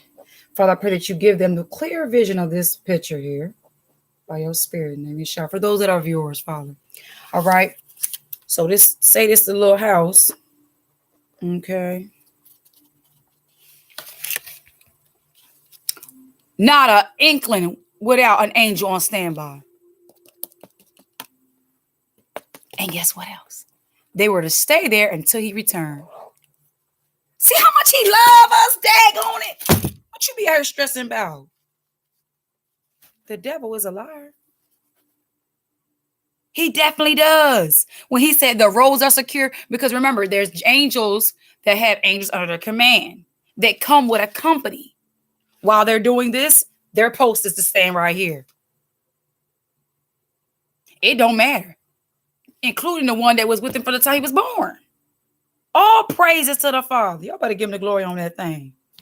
Again, I'll show the picture. Okay. This the house. These angels all on standby. And it was so, it's like, the glimpse was like, it was so many of them where you would have just thought it was like white, light, just beings, like as if it was like, you know, a Broadway runway or something like that. You see the lights on the side, but instead it was angels. So Tobit answered, bless you, brother. Then Tobit called his son and said to him, my child, prepare provisions for the trip and head off with your brother. May Ahia, who is in heaven, protect you on your way and restore you safely to me. May his angel travel with you. Oh my gosh! Little did he know. I gotta highlight this part. It's highlighted my other one. I'm gonna update my new apocrypha. Okay. So, may the Most High Ahia, who is in heaven, protect you on your way and restore safety to me. And may his angel travel with you and protect you, my child. Could you imagine Raphael's face when he was hearing that? They be smiling like, done. Oh my gosh. Okay, let's finish reading. All right, so he went to begin his journey and he kissed his father and mother. Tobit said to him, travel safely. You can see he was Tobit is acting like the mom right here. Like, not like a mom, like I don't mean no effeminate way, but like he's very, very concerned. Because he's thinking, I'm already heard about my own condition. I forbid something happens to my baby on the way. His mother began to weep. Oh, here she go. And said, Tobit, why have you sent my child away? Isn't he the staff on which we lean? As he comes and goes in our presence, don't make money more important than it is. Instead, let it be ransom for our child's sake. It's enough for us to live as Ahia has provided. That right there. Now, you gotta be able to take parts of the word and get a depth of a richness out of it, not to try to reshape the narrative, but to get an understanding of the wisdom of the mothers that spoke. And what I want you to see here is that being content in such things that you have, right? It wasn't that he wasn't content. He didn't tell his wife, hey, I'm looking to go, I prayed to the Most High, he killed me, and I want to send my son off. Oh my goodness. She was not in the loop. She didn't know. You know what I'm saying? And so this goes also, it's very personal for me because as a young lady, all I wanted to do was just be a mom and a wife and just take care of my children at home, And just so happened that that's not what my husband wanted. He was like, no, I don't want to live off of one income. I want us to have more. And I'm thinking, well, right now, especially while Zebby was little, I was nursing him because I went to school during my pregnancy, and I had things lined up that I could have financially provided, been just as much financially as, almost the same as he. But the Father had heard my prayer from as a child and honored my request. And this is why I encourage husbands to go before the Father for your family, because if you have a wife that wants to be a simple wife, I don't want to call it simple, but if you have a wife that has a calling, or you have a wife that is just a little different, she's dear to the Father, you want to be careful about that wife or your children, because if you're pushing them to do something and it's not for the Father's will, you're bucking against the Most High. And because, unfortunately for him, he didn't understand that, the Most High had to remove him, separate him, because he was becoming a hindrance to what the Father had for me. And not for me to be married to somebody else, because, I prayed. I was like, after all the things we went through, I said, Father, should I divorce? And he said, that's not my will. And so, now I can share with you all what I was going to share in the beginning, because it was mentioned to me when I was a young lady, a young teenager, that there was a curse put on me from some witch from a family on my dad's side in the South, that I would never get married. And if I got married, it wouldn't be successful. And looking at my mother's pattern, it was actually, I guess, my mother who the spell was put on. Or I'm still trying to get to that part of why or how it happened. I haven't gotten that far yet.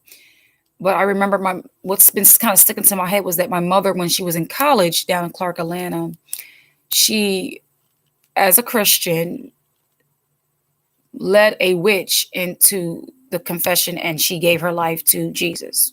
And the family was furious with my mother, and they had my mother before the board, and they wanted to get her kicked out of that school. The family wanted to get her kicked out of school, but she then went to the hearing. Bless her heart. And she started doing like what Paul did at the hearing. She's got the whole people like, tell us more. She told to the Father about stuff, according to her Christian understanding at the time.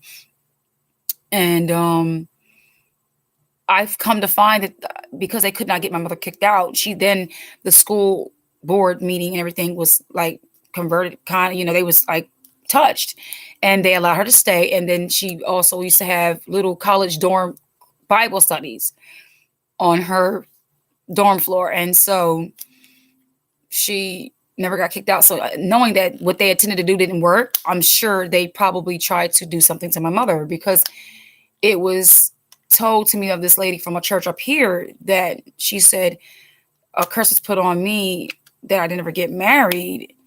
Look at my mother's pattern after she left my dad. It could be either that, or it could either be my grandmother, who was very, very controlling and furious that my mother left my dad, because my dad told my mom, and she told me when I was a little baby, that she did something to my grandfather George Bootman, and down in the woods, y'all, crazy stuff. And when the lady said it at the church, she said there was a curse put on me. She said it was from a family member. down in the South. And I automatically said, oh, that's my grandma. I'm like, wow, she did that. And so right before the Father had my calling, when I was fully aware of me proclaiming his name, there was a couple of people I had to get some rebukes to, and she was one of them. And ever since then, I'm talking about the ugly of her. Like, we have not talked. Like, I thought that was my grandma. Like, my mom's mom and I, we clicked, but we didn't really click. But her, she would act like she really cared. Like, she was so nice and buy stuff for you. You know what I mean? Get mad when you wouldn't wear it. And that's when I first started. I was like, okay, you trying to be controlling. You don't buy me something and tell me what to do with it now. You know what I mean? That's suspect. But when I rebuked, because my dad got re-engaged, and when he was about to get married to this woman, this third wife, I was talking to grandma. I called my grandma. I'm calling my grandma. I'm like, completely understood that. I was like, all right, you talked to her, you rebuked her. But I wanted to just call and see from her perspective as a mom, what was her intake on this? You know, because she was the main negative influence behind my dad and a lot of his things he done. Mama's boy, he's my grandmom's only child. And so, plus she's been in prison most of her life. So when she came home, she wanted to be like the mama she wasn't. So she was very, very protective. I asked her the questions and she straight went like left. But when I was talking to her, before it got to the rebuke, the Father was gracious. We gave her the opportunity to repent by giving her the truth, telling her thus saith according to the word. And she said, oh my goodness. She was like, you need to come down here and tell the people, baby. And all of a sudden the third, tell me more. And it wasn't that tell me more. It was that what's new? I need to know, oh, this what you into? So now I know, because no man goes to war not considering if he has enough to build it. So these witches will try to see where you're at to see, okay, you're not coming off worldly. Oh, you in the spirit realm? Oh, so you got a sword. All right, well, do you know how to swing that thing though? Okay, oh, she know how to swing it. All right, darn. Well, let me see if I can get some people to come from behind you so you can battle by 5 of us. See what I'm saying? So after that rebuke, and I talked to her about my dad and the decision he made. She got disrespectful. She was like saying stuff about my mom that like never was like said to us in the family, like never like mentioned. I basically had to hear the hatred she had for my mother. I'm like, whoa. Now, my mom ain't perfect, but she didn't do that. My mom didn't do that now. Because as a young little girl, when I was in my high chair, the Father allowed me to see things that to this day I will never forget. I remember, I'm talking about what kind of baby remembers stuff in a car seat, being in a car seat in the back seat while your dad goes to a hotel and he's messing with him and you're sitting in the car by yourself, or being in the car listening to worship music by BB and CC Winans and hearing the lyrics. And I wasn't old enough to sing it. I was just a baby. And I would tell my mom this, I saw this and I saw that. She's like, wow, how do you remember that? How do you remember that? The Father. He allows certain things to photographically be stored. So you'd be amazed about what these little children remember, y'all. I was working and making good money, Angel. The angel baby. I was told to go home and take care of my own children, my husband, and did not agree. But one day at work, Angel came and told him he was told to stay home. Wow. So wait, let me get this right. All right, let me clarify. Okay. I was working and making good money. Angel, is that a person or an angel?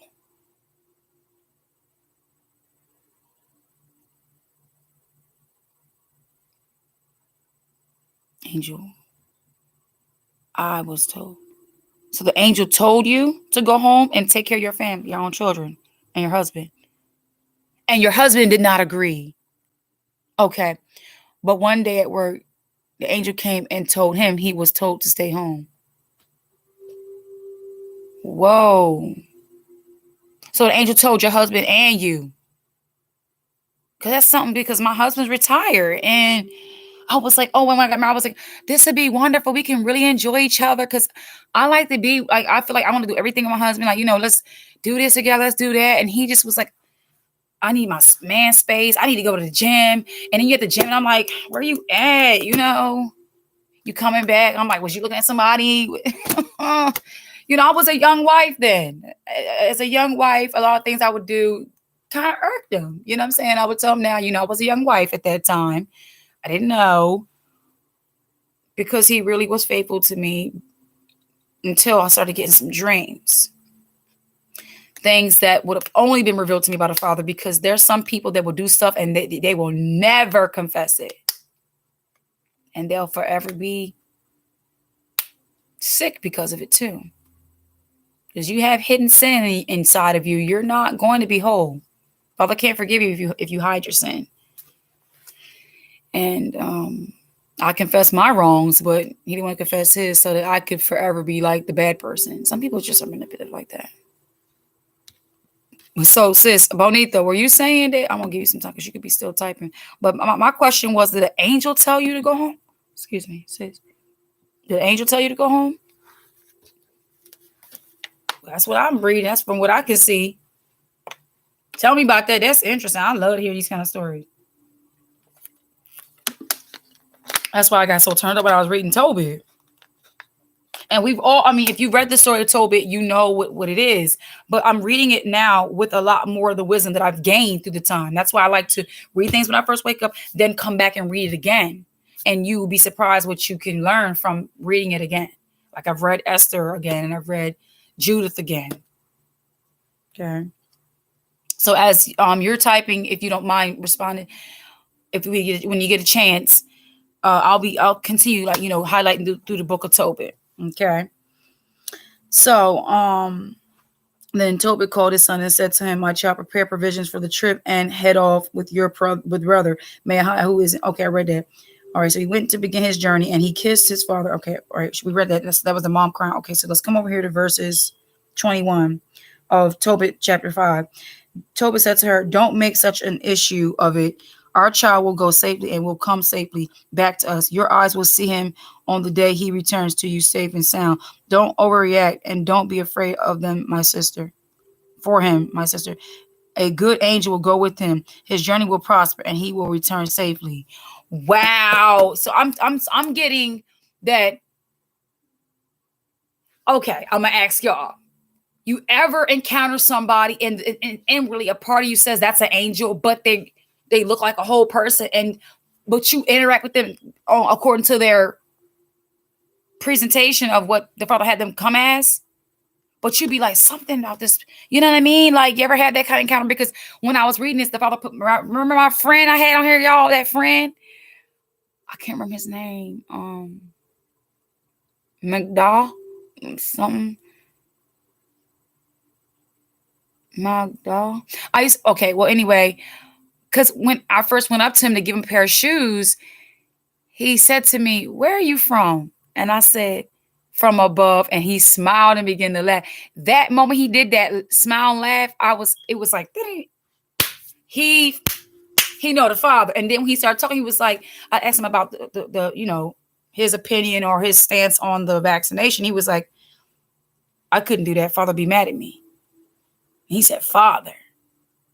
And then he was like, when they asked me, then he gave me wisdom. He said, "I don't comment. I keep quiet, because whether I say this, they're going to go against that." He said, "Whether I say that, then they're going to hold it against me, or they'll try to convince me against what I said. So I just keep quiet." And I was like, wow. And that was a day that I learned it was better. I had the experience again that it is better to give than to receive. Because I was doing a yard sale that day and I didn't make any sales. And here he came and I was like, "Well, what can I do?" I saw him walking by. And I just wanted to, help him, because Zion said, "Mom, go over there and help him. Go talk to him." Because I was like, "I should go over there." He was like, "Yeah, go over there." And I think I hired for Zion. He's a very special child. You sometimes would wonder if he's a child, the kind of wisdom that comes out of his mouth. And he came outside and was just so intrigued. Zebediah, being young, he was kind of shy. He stood by the door. He waved to him. And Zeba, she doesn't really approach men. Like, she stays in the house. "Yes, ma'am, I'm finding a lot what's going on in my family as well. All praise to the Most High. I'm always catching you when I'm on the road." Oh, yes, sis, yeah. So basically, sis, what you were saying was an angel told you Because you said angel, I was told. I think you probably doing the voice thing. But yes, sis, that so I just want to say to y'all, notice as we're reading here that Tobit is saying, don't be afraid, beloved, and all is gonna be well. He's gonna return safety, and the angel of the Most High is gonna go with him. So he began to speak. His faith began to make what was already real stand solid. If they would have been operating in fear, things could have occurred according to their fear, because the angels cannot be around that. They cannot, they'll get a call, be like, you got to abort this mission because they're not operating in my spirit. They don't have faith. So all praises, he encouraged his wife. Mind you, remember she said to him, hey, she said over here in Tobit 2, when he was like, I don't believe you. What's going? She said, what's become of your righteous deeds? You have a reputation for that sort of thing, don't you? She reminded him. She didn't say, why are you tripping? Boy, you bugging out. I'm going to get a drink. Or give him the silent treatment. Or try not to cook his food he like. Or she didn't look at the righteous mothers, sisters. Let's observe the righteous women. And you could tell when she said it, she wasn't in a opposition position of authority. She was just like, gee, like what's gotten into you lately? Are you all right? And reminded him of righteousness, even in his state of grief. Because though we may have some things going on and it gives us the right, it's not convenient to act out of righteousness, regardless of the situation. All right. So he says, don't overreact. Okay. So then she calmed down and stopped crying. So he comforted his wife with the faith. That's beautiful. She was like, all right, now come here, baby. Give me some sugar. All right. That's so cute. That's so cute. All right. So Tobit and Raphael at the Tigris River. So their son departed with the angel alongside him. Tobit's dog also went with them. This is so cute because I think about Lady Bush Bookill. Speaking of which, that's my right-hand rider when it comes to spiritual warfare, because Zebediah and I were just going to bed and she was over here barking. Now there's different kind of barks when you're a pet mom and dad, pet parent. You understand what certain barks are. Some barks she'll just bark like, hey, get my attention. Or other ones, somebody's coming by, or a sound. But when she's barking with a focus and there's nothing there, chances are she's trying to tell you something. Because yesterday she was barking like that. And then I have Zebediah. His comprehension, it always shocks me. Before I said a word, he goes, it's a witch. She's seeing a spirit that's coming over here trying to taunt somebody from your live streams. So yeah, you little funny ones. We dealt with that spirit. I said to her, and as I got up and began to start speaking the word and rebuking it and dealing with the spirit, she started getting confident, like wagging her tail, like, yeah. It was so cute. It was so cute. So I like how the dog was allowed to tag along, and like the Most High, put the animal in there. That's cute. Let's read. So they both journeyed until the first night fell. Okay, so since Tobias' dog also went with him and accompanied him on the journey, they both journeyed until the first night fell upon them, and they set up camp along the Tigris River. I bet you that the dog knew who it was. Now the lad went down to Tigris River to wash his feet suddenly, and a massive fish leaped up out of the water and tried to swallow the lad's foot. And he cried out. The angel said to him, grab the fish and hang on to it. So Tobias hung onto the fish and brought it onto the dry ground. The angel said to him, cut open the fish and remove its gallbladder, heart, liver, and keep them with you. And throw away the guts. Its gallbladder, heart, and liver are useful medicines. Ain't that something that when you see inside of all fish markets, they are majority sometime already gutted?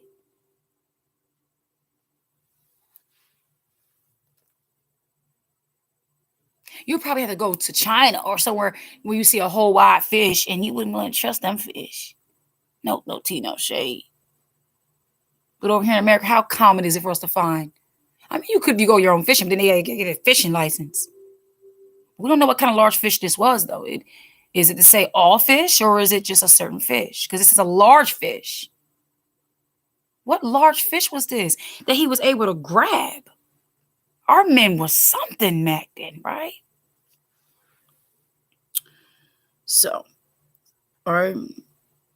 And so he's carrying this fishy aroma with him. I mean, this inside guts, you know?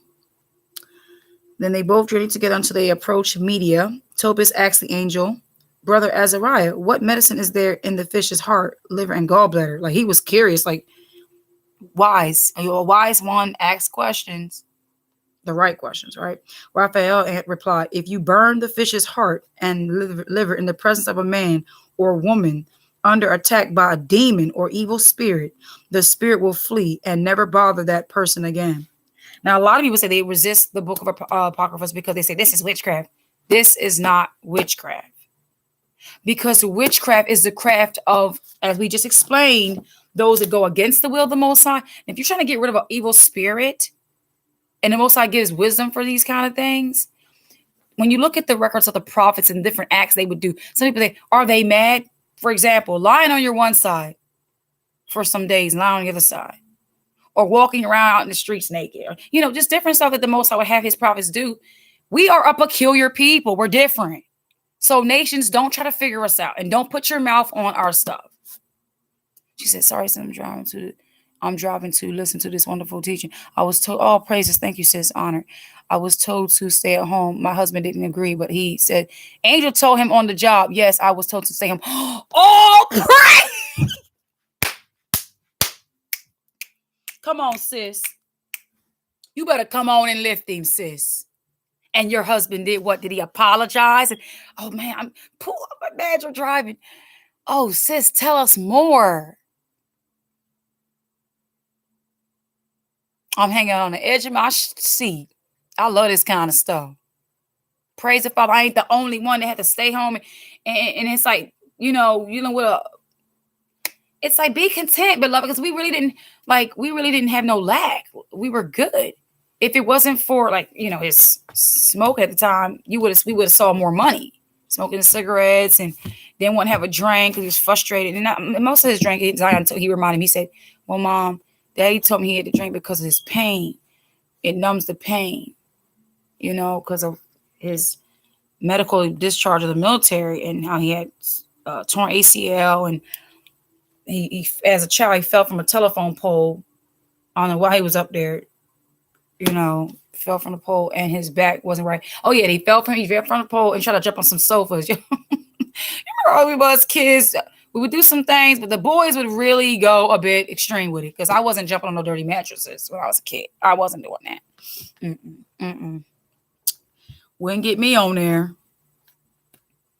But that is amazing. He said the angel told him, oh, sis, I know you driving. I will just keep going and let you be edified. It's through the Spirit of the Father. But when you get a chance at a red light or when you can pull over a gas station, whatever have you may, please feel free to just drop that tea for us so we can hear this. This is piping. I'm looking forward to hear some grand information. I'm talking about this is that herbal tea, okay? That spiritual tea. You better come on and lift it. Okay. Let's finish reading. All right. So Raphael replied, if you burn a fish's heart's presence, the man, woman, attack, unbound demon with the spirit will flee and never bother that person again. After the gallbladder, if you smear the gall on a person's eyes, in which white spots have appeared, and then blow on the whites, and then blow on the white spots, the eyes will heal. So it was a twofold blessing. Remember, the woman that was supposed to be his had had demonic spirits attached to her. Funny we mention this because I want to share some with y'all yesterday that me and the kids watched. We saw yesterday, right? I typed in, I was like, I ain't gonna hold you. Every now and then I get a good little laugh at the Christian church. I typed in funny church videos, right? Just get a little laugh. If it's wrong, Father, forgive me. I won't do it no more. But So instead of a good old laugh, what we saw was some really strange things that happened, and I'm not surprised, in the Catholic Church. Okay. So it says 6 strangest events caught inside churches, y'all. I might have to turn this off so y'all can see. All right. I'm gonna turn it to the side. Bring the spirit of Christmas into your home. No, y'all don't want you bringing no spirit of Christmas in this house. I rebuke you in the name of Yeshua. Skip. Churches, a sacred place for many faithful Catholics. Pay attention. Inside, the respect and silence are vital elements for those who visit. But nevertheless, maybe because of its high spiritual concentration or mere coincidence, things happen here that would be hard to see anywhere else. Strange interruptions that would make you doubt. That part right there. That part. Since I will show you something. Now I want to make a mention of that. When you get to see these different events, hold on, let me pause it. When you get to see these different events, please, Father, by the name of your Son, Yeshua, we just ask that you will guard our gates. If there be any weak or any that are sensitive or any of those unclean spirits to try to be amongst us, Father, we pray that you will put a protection and shield upon us. This is for educational purposes, Father, and we want us, through your spirit, to not be ignorant and give us discernment concerning this, Father, which is for us. Anything that's not for us, Father, keep away from us in the mighty name of Yeshua. So be it. I used to wonder why. Hold on, let me put the light on so you can see me. I used to wonder why people would do that stupid little "I'm not doing it" cross thing about from the head, chest, across the chest thing. I used to wonder what that was. Not to the point where wonder, like, want to do it, but ignorantly you would see people do that. There's going to be a clip in this video where you see a thing. I said a thing because I don't know what it is. A thing who walked in the church and was doing it. So take heed. And it was doing it with some other bugged out stuff. And nobody even budged. The 6 strangest events taped inside churches.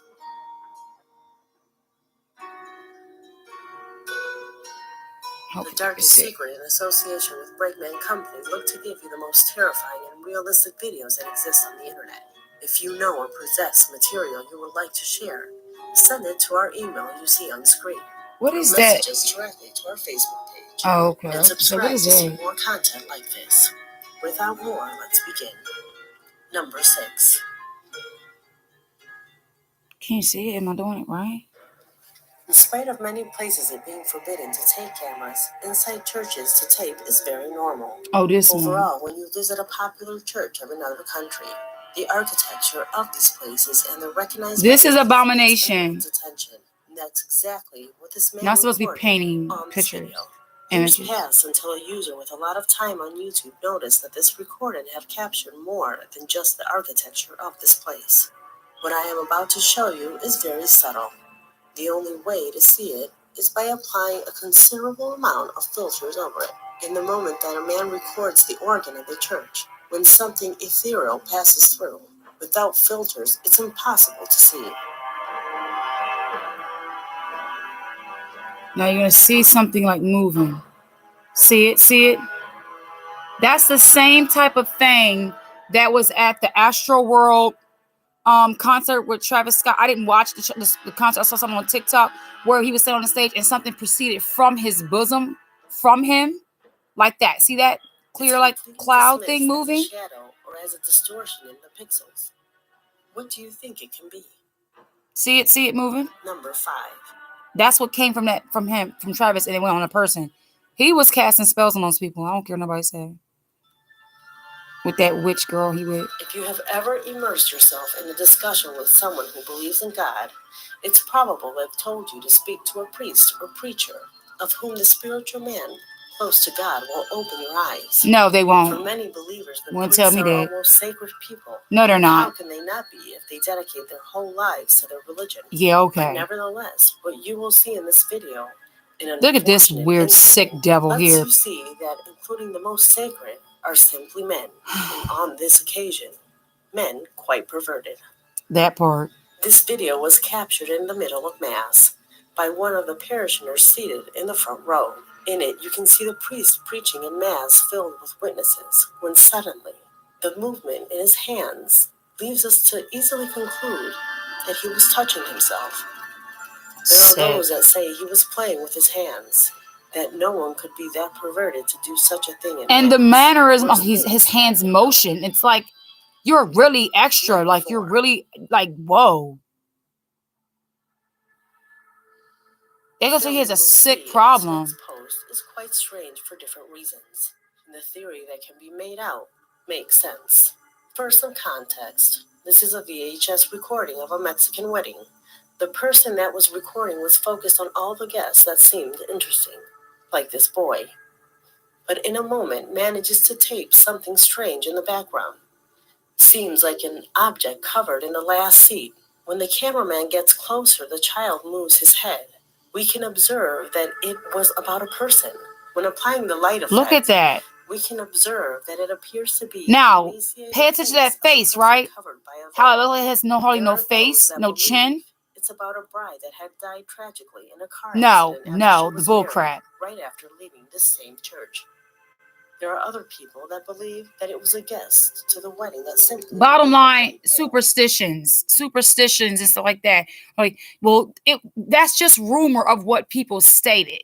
But the evidence follows is that there are, first of all, marriage is the most, it's like a very serious and crucial thing to the Most High. And the kingdom of darkness hates it. It's one of the things that Most High designed, it's like two becoming one. It's the powerful dynamic that I think the kingdom of darkness does not understand. They hate it. They hate it. Why else do you think the serpent came to divide the marriage by coming to Eve? And you see a funny looking like woman sitting in the background with hardly no face. Now, mind you, tell me if that type of female, that thing, doesn't look familiar to the next thing you're going to see walking down the aisle looking bugged out with a cap on its head. The strangest thing is that the cameraman was focused on all the guests. He didn't intentionally focus on the strange woman with the veil. He noticed her after the take. Ugly. No one knows the origin of this video, nor its location of the church where it was filmed. It's about a wedding like any other, one of the most important moments of people's lives, right, where one wants everything perfect. However, what will happen here will have this wedding turn to a complete sense of darkness. Pay attention. Look what it's doing. See there? Doesn't like the thing that had the veil on? Now how it's walking and nobody's turning their head at it. Like, it's walking past all those people and no one's... Oh, the one person was showing back and saw it. Oh, there goes another person saw it. They're like, what was that? What just happened? Right. Who was this person? Why did it look like half of its face was missing? And why weren't any of the guests surprised? Regretfully, the appearance of this mysterious person will be more than the beginning of bad luck. This is my first time actually seeing somebody turn back. Like, what the... 2. Perhaps you already know the story of Jim Jones' cult. Now, I want to make a mention while it was doing that, because as I'm watching this the second time, Holy Spirit just let me know something. You know when they say the wedding, is there anybody here? Let me put the light on. Is there anybody here that opposes or objects to these two be giving in marriage? And they say, raise your hand or speak now or forever hold your peace, whatever like that. This person walking out and doing this crazy stuff down, looking like it's not even dressed in honor of the marriage. Like, I'm just coming off the side of the road. I don't care about your wedding. Who goes to a wedding even looking like that? And the face sunk in. I mean, like it's no chin. Like, it's gotta been a demon. It snatched a body's, could have been a homeless person or a junkie's body to do this wicked act in this church. Sometimes it's like I'm starting to feel that they don't want to just be unseen. They want to be seen. Because the first time I watched it, it was on my television from a distance. But now looking on my phone, seeing up close, there were two people that actually looked back, was like, so they actually saw you walk this thing walking down the aisle, then doing that hand motion thing I was telling y'all about that people the Catholics do, and snap his fingers in the air. Like, what in the world is that? That's weird. Like, that's really, really bugged out to me. Like, really strange. Now you think about this. We're reading the book of Tobit today. And you see two weddings. A Mexican wedding and that other wedding. Nobody knew where it was at. Nobody knew the location or anything like that. But they saw this type of thing. And they're walking like towards the person with the camera. Well, that means they deliberately wanted to be seen. Coming from the front. They could have been behind the person and said, I'm going to walk this way just so I can come in front of the camera. I wonder about that couple, how they're probably doing now today. Or if one of them had an evil spirit or something. It's things you gotta wonder. Just wanted to share that with y'all and see tell me what y'all think. Like, put your comment in the comment section if you want to, what you're getting from that. Just seeing that strange looking with the veil. It came off had like a long looking face, and then with the cap. And I honestly believe that was demon. If you ask me, that was a demon. And unfortunately, the camera picked it up. Now we can read a story about Raphael, the angel, can show up and walk with you and be with you. What does that tell you about these other spirits? Probably could tell you that these other spirits, as lady was barking, saw something, and then we rebuked it. Then she was calm. And then I got a little frustrated. I was like, Father, like, why are these kind of things allowed to happen? Like, why? Like, where's my angel at? Like, what's going? Why? And I had to catch myself and say, Father, I'm not going to question you. I think in all things I try to find the positive in everything. And so I said, Father, I thank you because maybe you want me to keep my mind on war. Like you want me to not be distracted and understand that the spiritual realm, there's always things going on that we have to not be ignorant to. And that's why we have to continually be in prayer. So I encourage our prayer lives to go to the next level. All right. So I just wanted to share that part. So it says Raphael instructs Tobit. All right. So when he arrived in Media and was already coming within reach of Ecbatana, Raphael said to the lad, Tobit, my brother. He replied, I'm here. Raphael said, tonight we must lodge with Rockwell, your relative. He has a daughter named Sarah. Except for her, he has no other son or daughter. Of all men who are her closest relatives, the right to inherit her and the father's estate is yours. The girl is sensible, courageous, and very beautiful. Moreover, her father loves her and is a good man. He continued, it's right for you to marry her. So listen to me, brother. I'll speak to her father about the girl tonight so that we can take her as a bride for you. And when we return from Rages, we will celebrate her wedding. I know that Rockwell can't keep her from you, nor can he promise her to someone else without incurring the death penalty according to the ruling of the scroll from Moses. Wow. He knows that the regulation for inheritance makes it fitting that you, rather than any other man, should marry his daughter. So now listen to me, brother. We will speak about the girl tonight and arrange for her engagement to you. When we return from Rages, we will take her and bring her back with us to your home. Tobias said to Raphael, Brother Azariah, I've heard that she was already been given to 7 men and that they died in the bridal chamber. Wow. They dropped dead the very night they tried to have sex with her. I've heard people saying that a demon kills them. Now, I'm also afraid because that demon loves her and doesn't harm her, but kills anyone who desires to approach her. So this demon, what some people would say is like what they would call that. I'm assuming the husband, what they call that, the incubus and the succubus one.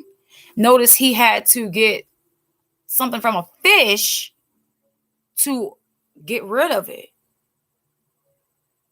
And also remember when they were trying to test Yasha, he got money out the fish's mouth.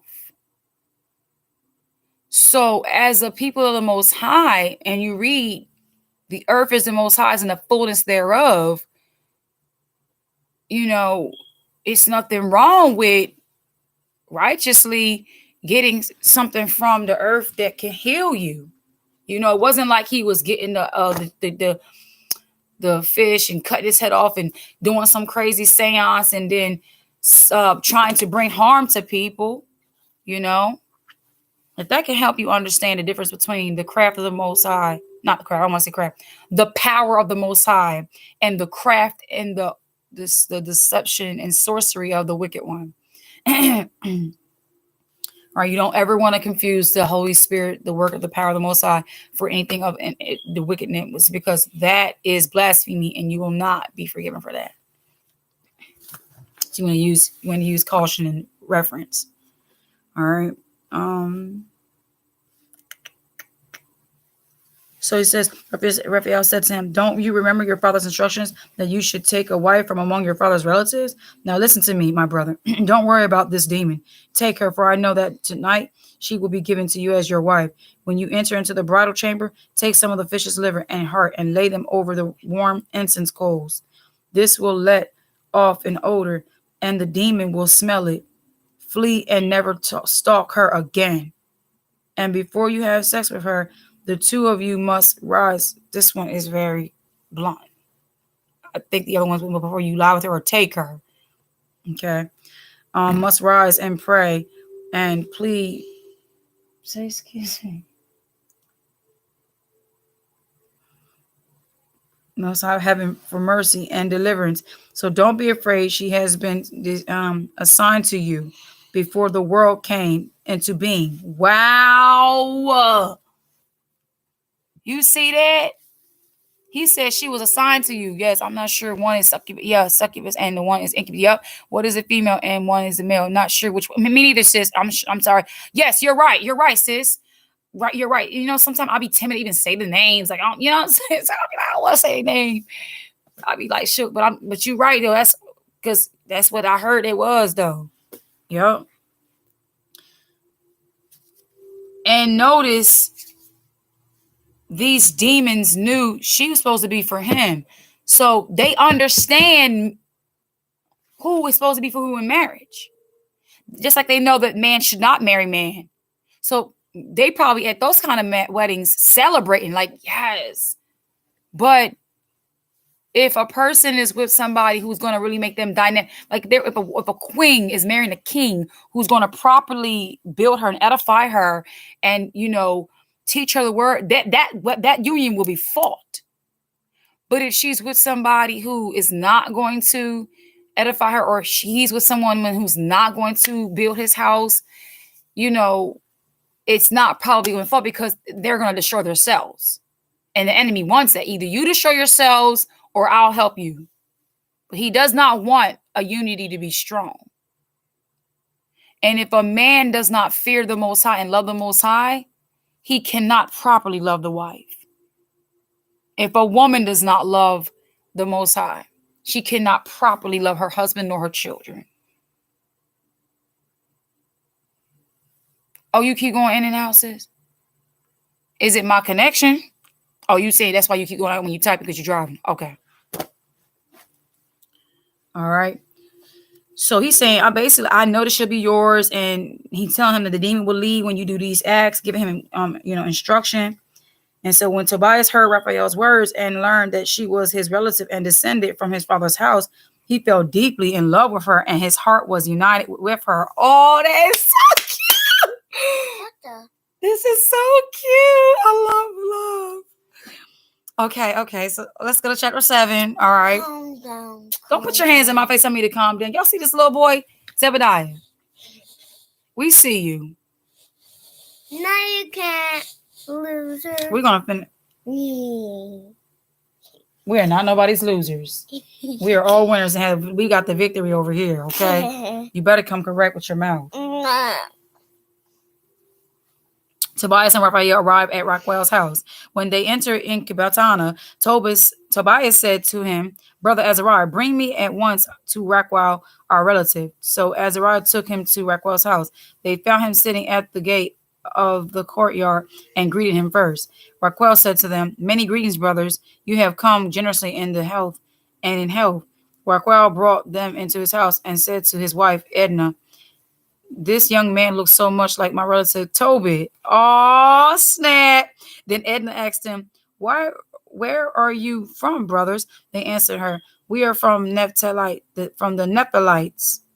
Basically, I think Naphtali. Yep, because it's in chapter 1, who were captives in Nineveh. She asked them, do you know our relative Tobit? They replied, we do indeed know him. And she asked them, is he well? They answered, he is alive and well. Tobit said, he is my father. Raquel jumped up and kissed him, and he began to cry and say, bless you, young man, son of a good and generous father. What a terrible tragedy that such a righteous and charitable man has been made blind. He embraced his relative Tobias and wept. Raquel's wife Edna also wept for Tobit, as did Sarah, their daughter. Oh, this is so beautiful family affair. Raquel slaughtered a ram from his flock and eagerly entertained his guests. When they had bathed and washed, they reclined to eat dinner. Tobias said to Raphael, brother Azariah, tell Raquel that he should give my relative Sarah as a wife. He said, tell him what you told me. Like, you know what it is, bro. Don't forget where we here from. This is too cute. You loser. Zebediah, one more comment.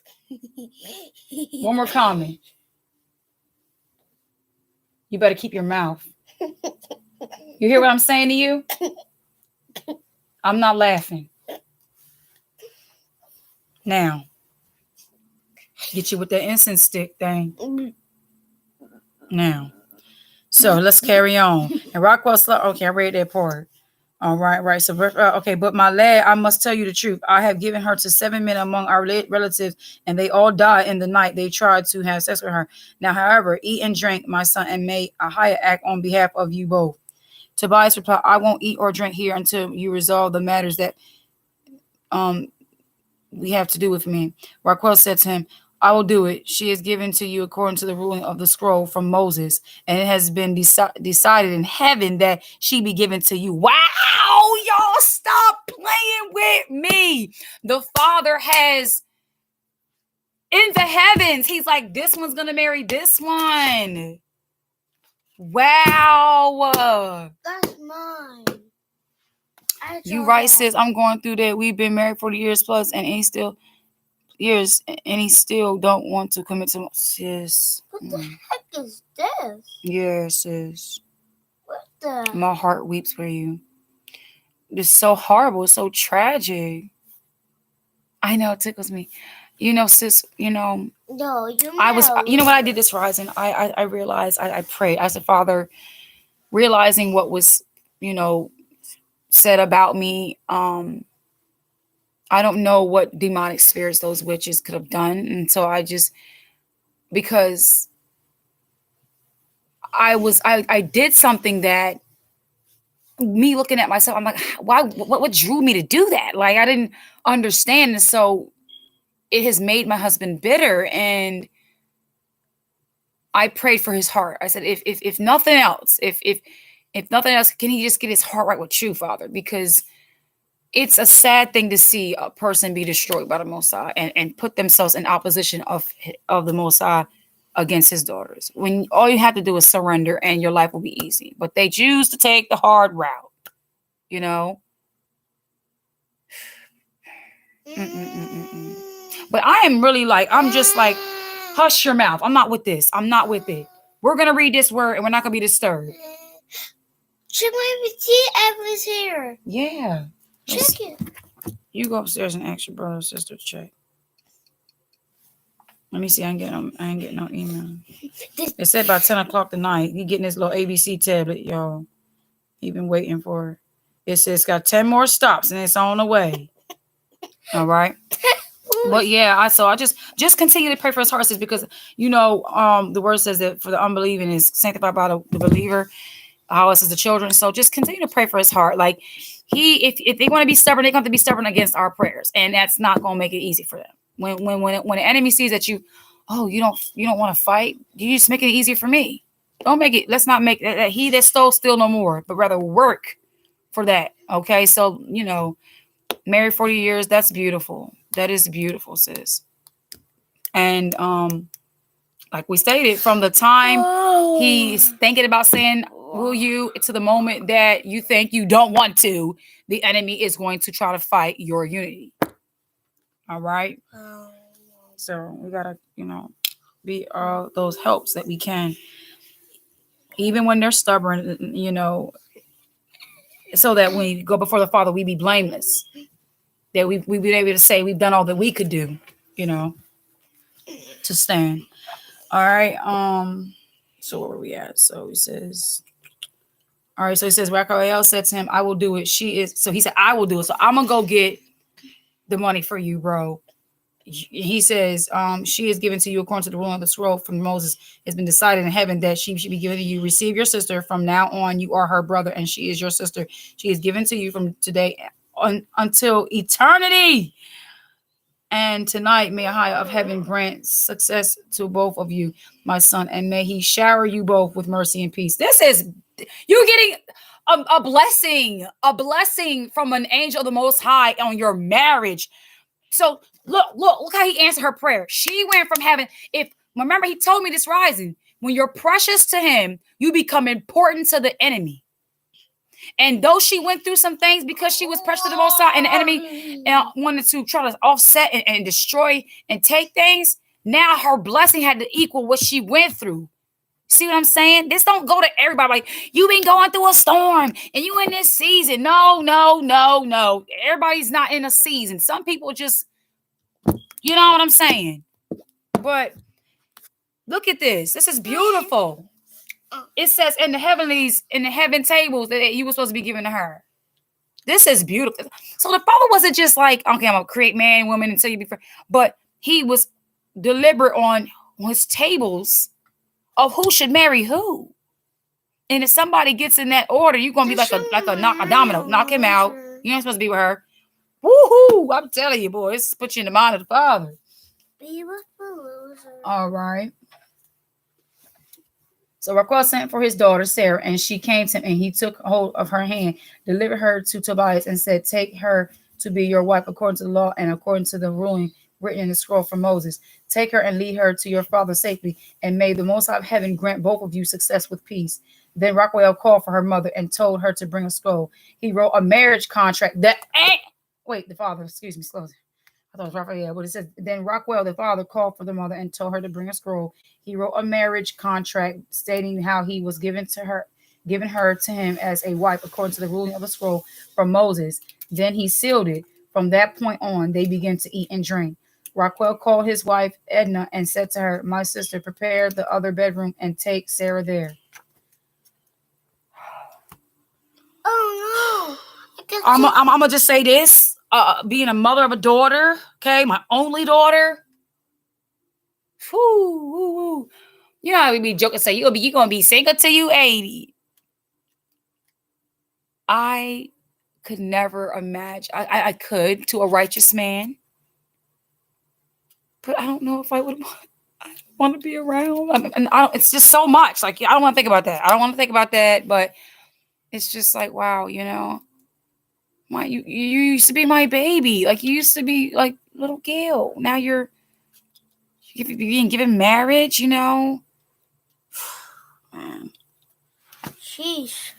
Whoa. Sheesh. Okay, and so she went and got things ready in the bedroom, just as Raquel had told her. She brought Sarah there and cried for her. Yes, that part. Then Edna dried her tears and said to her, take courage, my daughter. May a high of heaven give you joy in the place of your pain. Take courage, my daughter. Then she left. And when she had all finished eating and drinking, they wanted to go to bed. So, then it says, let's get down to it. It says, then the parents left and shut the door, verse 4 of 8. And Tobias got up from the bed and said to Sarah, get up, my sister. Let's pray and beg Ahijah to show us mercy and give us deliverance. Okay. He wasn't quick to get into her. He said, listen, I know what the angel told me. I know what your father told. I know all was well. We had a good little celebration, but it don't hurt. Let us go before the Father. And that is beautiful. That is beautiful. Is it 9? No, son. You gotta be patient. All right. I If you be patient and do not disturb me, then what you need will be given to you. You heard what I said? I mean, what you want. Don't be foul. Say excuse me. Excuse me, family. Zebediah, don't make me have to tell you. I rebuke that disturbing spirit in the name of Yeshua. Don't be a vessel of the enemy. You want to disturb Ahiah's work? You want to be a servant of the wicked one? Where's your respect for Ahiah? Now. Okay. He said, I won't wait. Oh, wait, I read that. Okay. So he said, and they asked that we might be delivered. Tobias then began to speak. Blessed are you, Ahiah, of our ancestors, and blessed is your name for all generations. May the heavens and all your creation bless you forever. This is beautiful. Don't get crying. You created Adam and you created Eve, his wife, to help and support him. And from the two of them has come to him the human race. You said it isn't good for the man to be alone. Let's make for him a helper like himself. I'm not taking this sister of mine now out of lust, but with honest integrity. Grant that she and I will be shown mercy and grow old together. Together they said, so be it, so be it. Then they fell asleep for the night. Upon getting up during the night, Raquel summoned his servants, and they went with him and dug a grave. He said, Tobias might die as well, and people will laugh and jeer at us.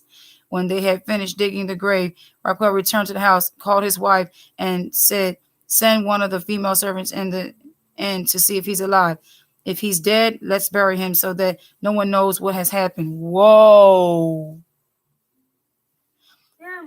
So they sent for the female servant, lit a lamp, and opened the door. The female servant entered and found him fast asleep together.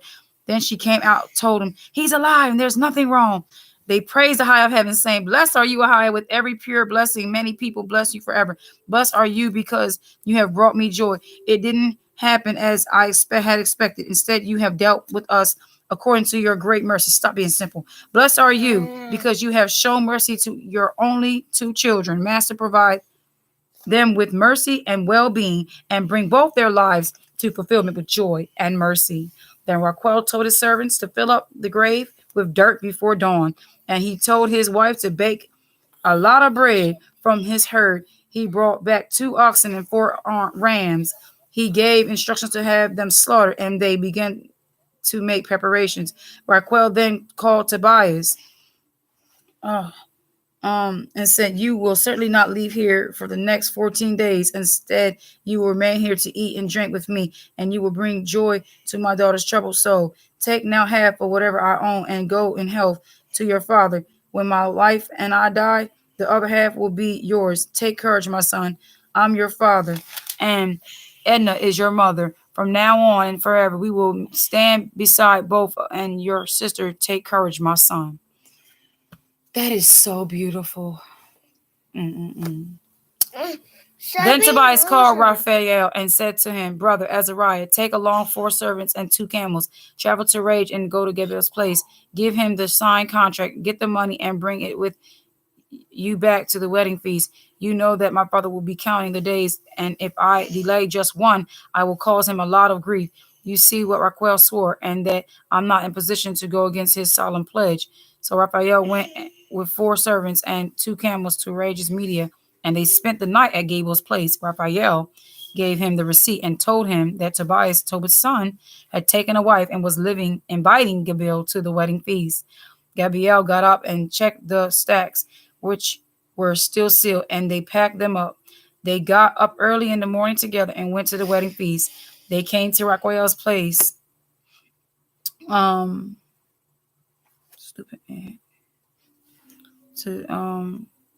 his place. Where was I at? And found Tobias inclining at the table.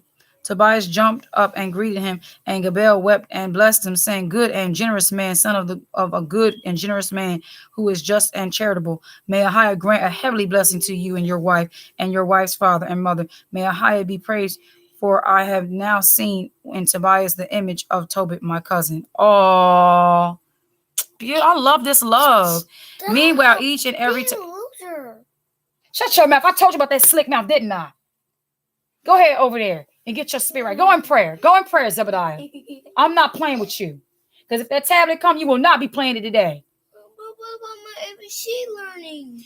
You'll be learning worksheets. That's what you'll be doing.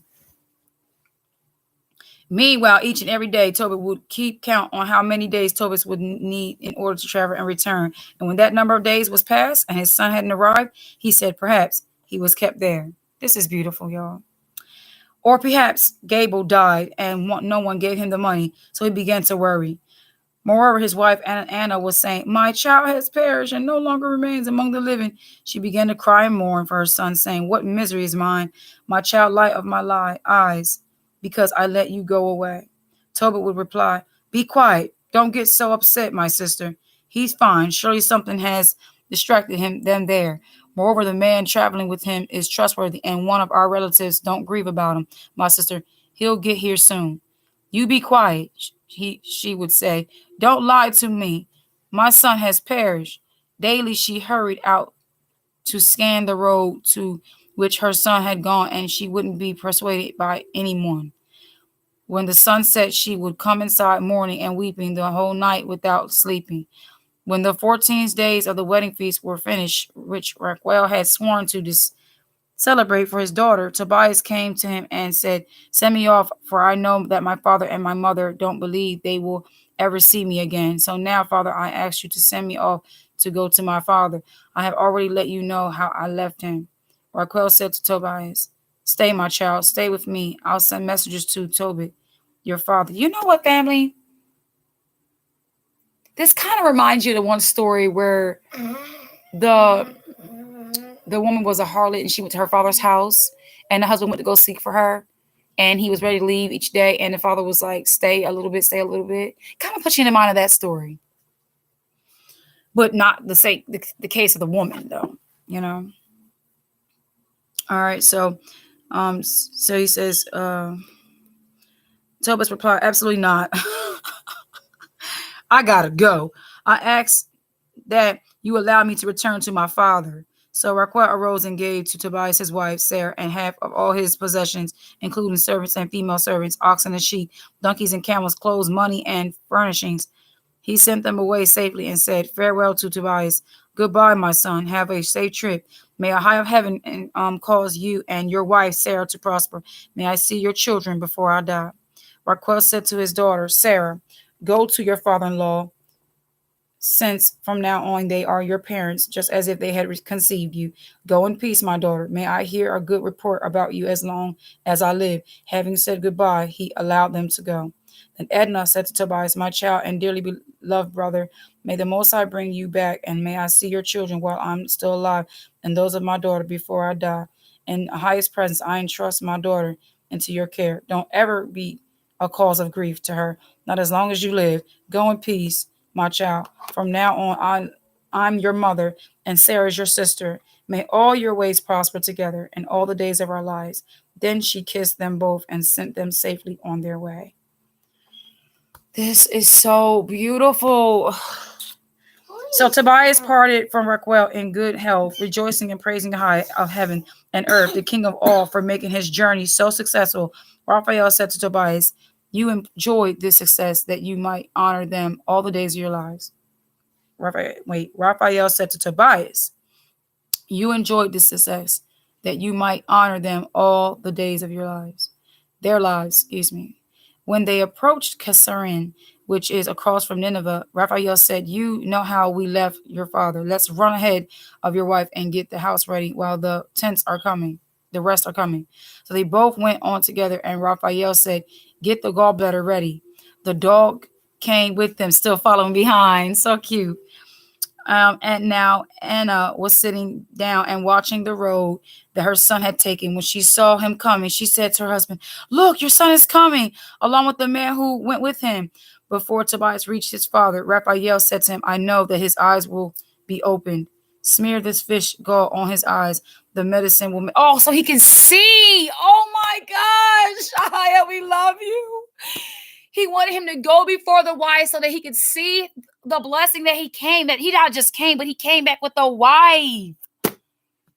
Oh my goodness, y'all. Go over there with that. So you don't be a distraction. We're not watching no 700 Club. What is this? Let me see. It was your favorite. Zebediah, why you want to be a distraction while we reading scriptures? Listen to the story mommy's doing. This is a good story. That's kind of lame. Because like, What's lame? Love? yes, I love is lame. Love is lame. What do you want? Hate?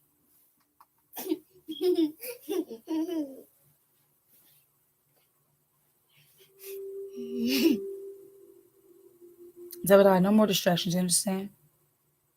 I've asked you several times and I've been gracious and merciful with you. We're trying to read this word. Now it's getting good. Now. Okay, so where we at? Okay, so he jumped. Okay, so it says, before Tobias reached his father, Raphael. Okay, I read it. And then, okay. Anna jumped up and embraced her son, saying, I see you, my child. Now I'm ready to die. She began to cry. Then Tobit rose and stumbled through the courtyard door. Tobias went to him with the fish's gallbladder in his hand, and Tobias sprinkled some of the gall into his father's eyes, saying, Don't be afraid, father. This is so cute. He poured out the medicine on him and applied it. Then with both his hands, he peeled off the white spots from the corners of Tobit's eyes. Tobit embraced him and began to cry, saying, I see you, my child, and light of my eyes. May Ahai be praised, and may his great name be praised, and many all his holy angels be praised forever. I don't know about that, but give respect to the angels, okay? May his great name be upon us, and may all the angels... Okay, I said it again. May the Most High... Why do you keep saying may the angels be praised? This has been bothering me. For eternity, yeah. Though he has the... may the Most High be praised through all eternity. Though he has disciplined me, look now, I see my son Tobias. Then Tobit came in rejoicing and... What in the world? Stay away from strange stuff. Get off this phone. Get off this phone. Listen to the story. And praising high at the top of his lungs, Tobias told his father that his trip had been successful, that he had brought the money, that he had taken Sarah, Rockwell's daughter, as his wife, and that indeed she was arriving and was near the gate of Nineveh. Then Tobit went to meet Tobias's bride at the gate of Nineveh, rejoicing and praising high. The people of Nineveh were amazed when they saw him walking and moving along with all his strength, without anyone leading him by the hand. Tobit declared to them that Ahai had shown mercy on him and opened his eyes. Then Tobit approached Sarah to his son, Tobias's wife. And he blessed her, saying, May you come in good health, my daughter. May Ahai, who has brought you to us, be praised. May your father be blessed. May your son Tobias be blessed. And may you be blessed, my daughter. Come into your house in good health and blessing and joy. Come in, my daughter. On this day, joy came to all the Jews who were in Nineveh. Achior and Nadab, Tobit's nephews, were also there rejoicing with Tobit. And Tobias' wedding feast was celebrated joyfully for 7 days. That's beautiful. So, oh, please. all right, I'm gonna finish. I'm gonna end it with the angel reveals his identity, and then I'm gonna go out of here. Okay.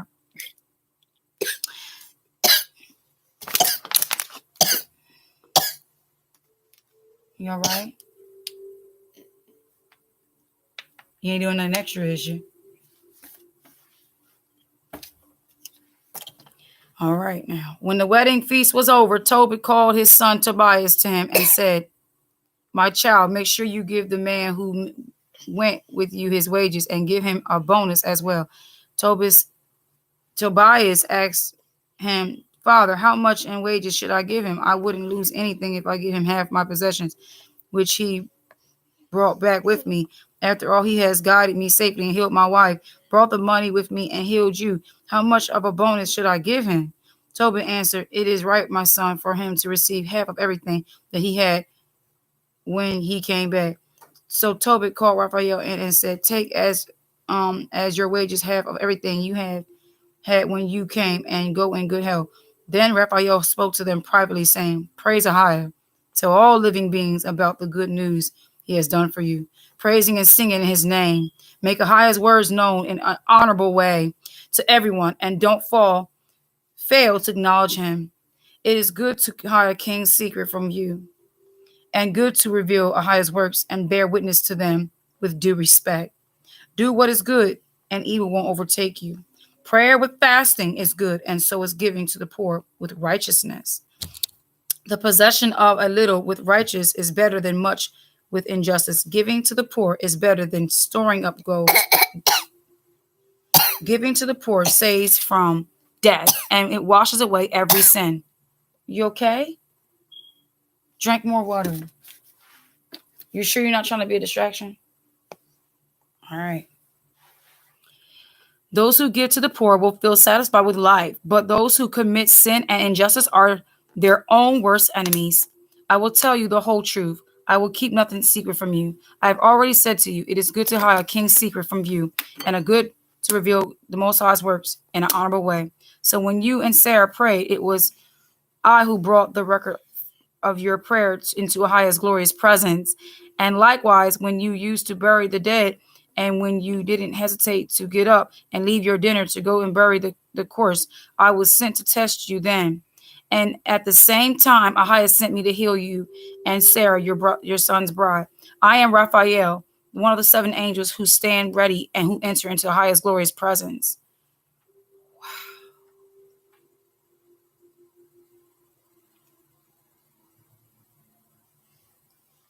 The two were shocked. They fell on their faces in fear. But Raphael said to them, don't be afraid. Be at peace. Praise Ahiah for all the time. Notice he said, I was sent to test you.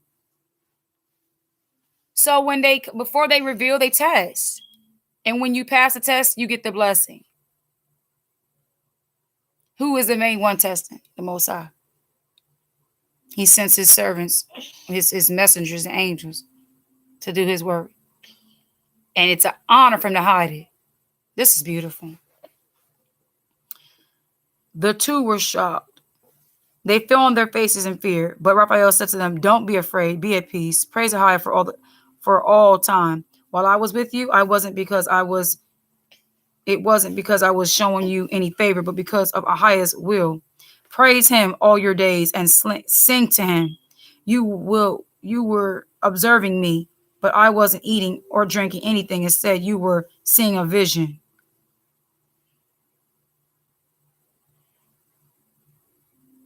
Wow. Now praise Ahiah here on earth and acknowledge Ahiah. Notice that I'm ascending to the one who sent me. So record everything that has happened to you. Then Raphael ascended. Tobit and Tobias got up and were no longer able to see him. They continued to praise and sing to Ahiah and acknowledged him for these great works of his. They marveled at how one of Ahiah's angels had appeared to them. Mama. Hallelujah. Mama. Baba. Praise Ahiah. Praise Ahiah for this wonderful, beautiful story and for the opportunity for us to read it. Thanks, gratitude, appreciation, joy be given to the Most High in the name of Yeshua. And I could read this story like 50 times and never gets old.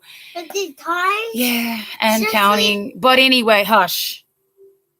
Because I was just sitting here reading, y'all, crying, writing this stuff down.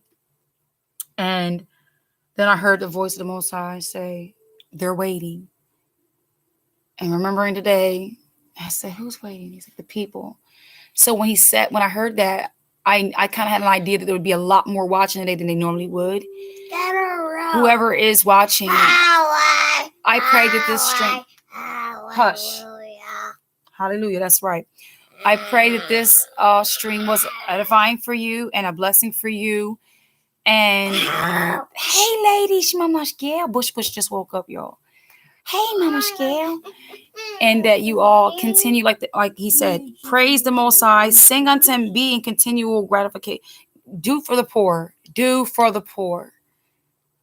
And doing for the poor and for the helpless is better than storing up gold. So what does that tell you about? Everybody's out here looking to get the Bitcoin and all this other metaverse and all this other stuff. What did he tell them? To sell all your things and give it to the poor. Did he not? That's confirming what the word says. But hey guys, guess what? We give a homeless man $10. Oh, we're not supposed to tell. We're not supposed to say that stuff, son. When we do it for a high to see. You want to tell them what happened after that? I made a blessing for us. Yup, you made a blessing for us. That's right. All right, love you all. And another clue is, which I'm going to take this advice as well, is don't be biased. It doesn't matter what their color is. If they're homeless, look out for them, because you never know how your test could come. So be not afraid. Forgetful to entertain strangers. Some have entertained angels unawares. So I love you all so very much. I pray that this word was edifying to you all, and that it brings forth fruit in its due season, and that we apply ourselves in the work of them in the will of the Most High in these times as we endure till the end. Right. So before I go, if there's any comments, questions, or concerns, this is the appropriate time to do so. I gotta use the restroom so bad. 44. 50. How much stock is it now? It might have been sent. On the door. All right. Well, Sister Bonita Murray and Sister Michelle Goodwin Wilson, it was wonderful fellowshipping with you all today. I can't say much for the ones who are behind the screens, because I am very aware that there are a lot more. I know there's some that probably couldn't chat and they're faithful. My love to you, but those who your intentions are not pure and you're not of the Most High, really nothing to say to you. So it is what it is. I'm very aware that there's a lot more haters than there is supporters. Some odd reason. That's just the way it is. But it is what it is. Ain't gonna let it get me down. Love y'all. Shalom. Shalom. Peace. Shalom to those that say it. It's time to get your schoolwork on.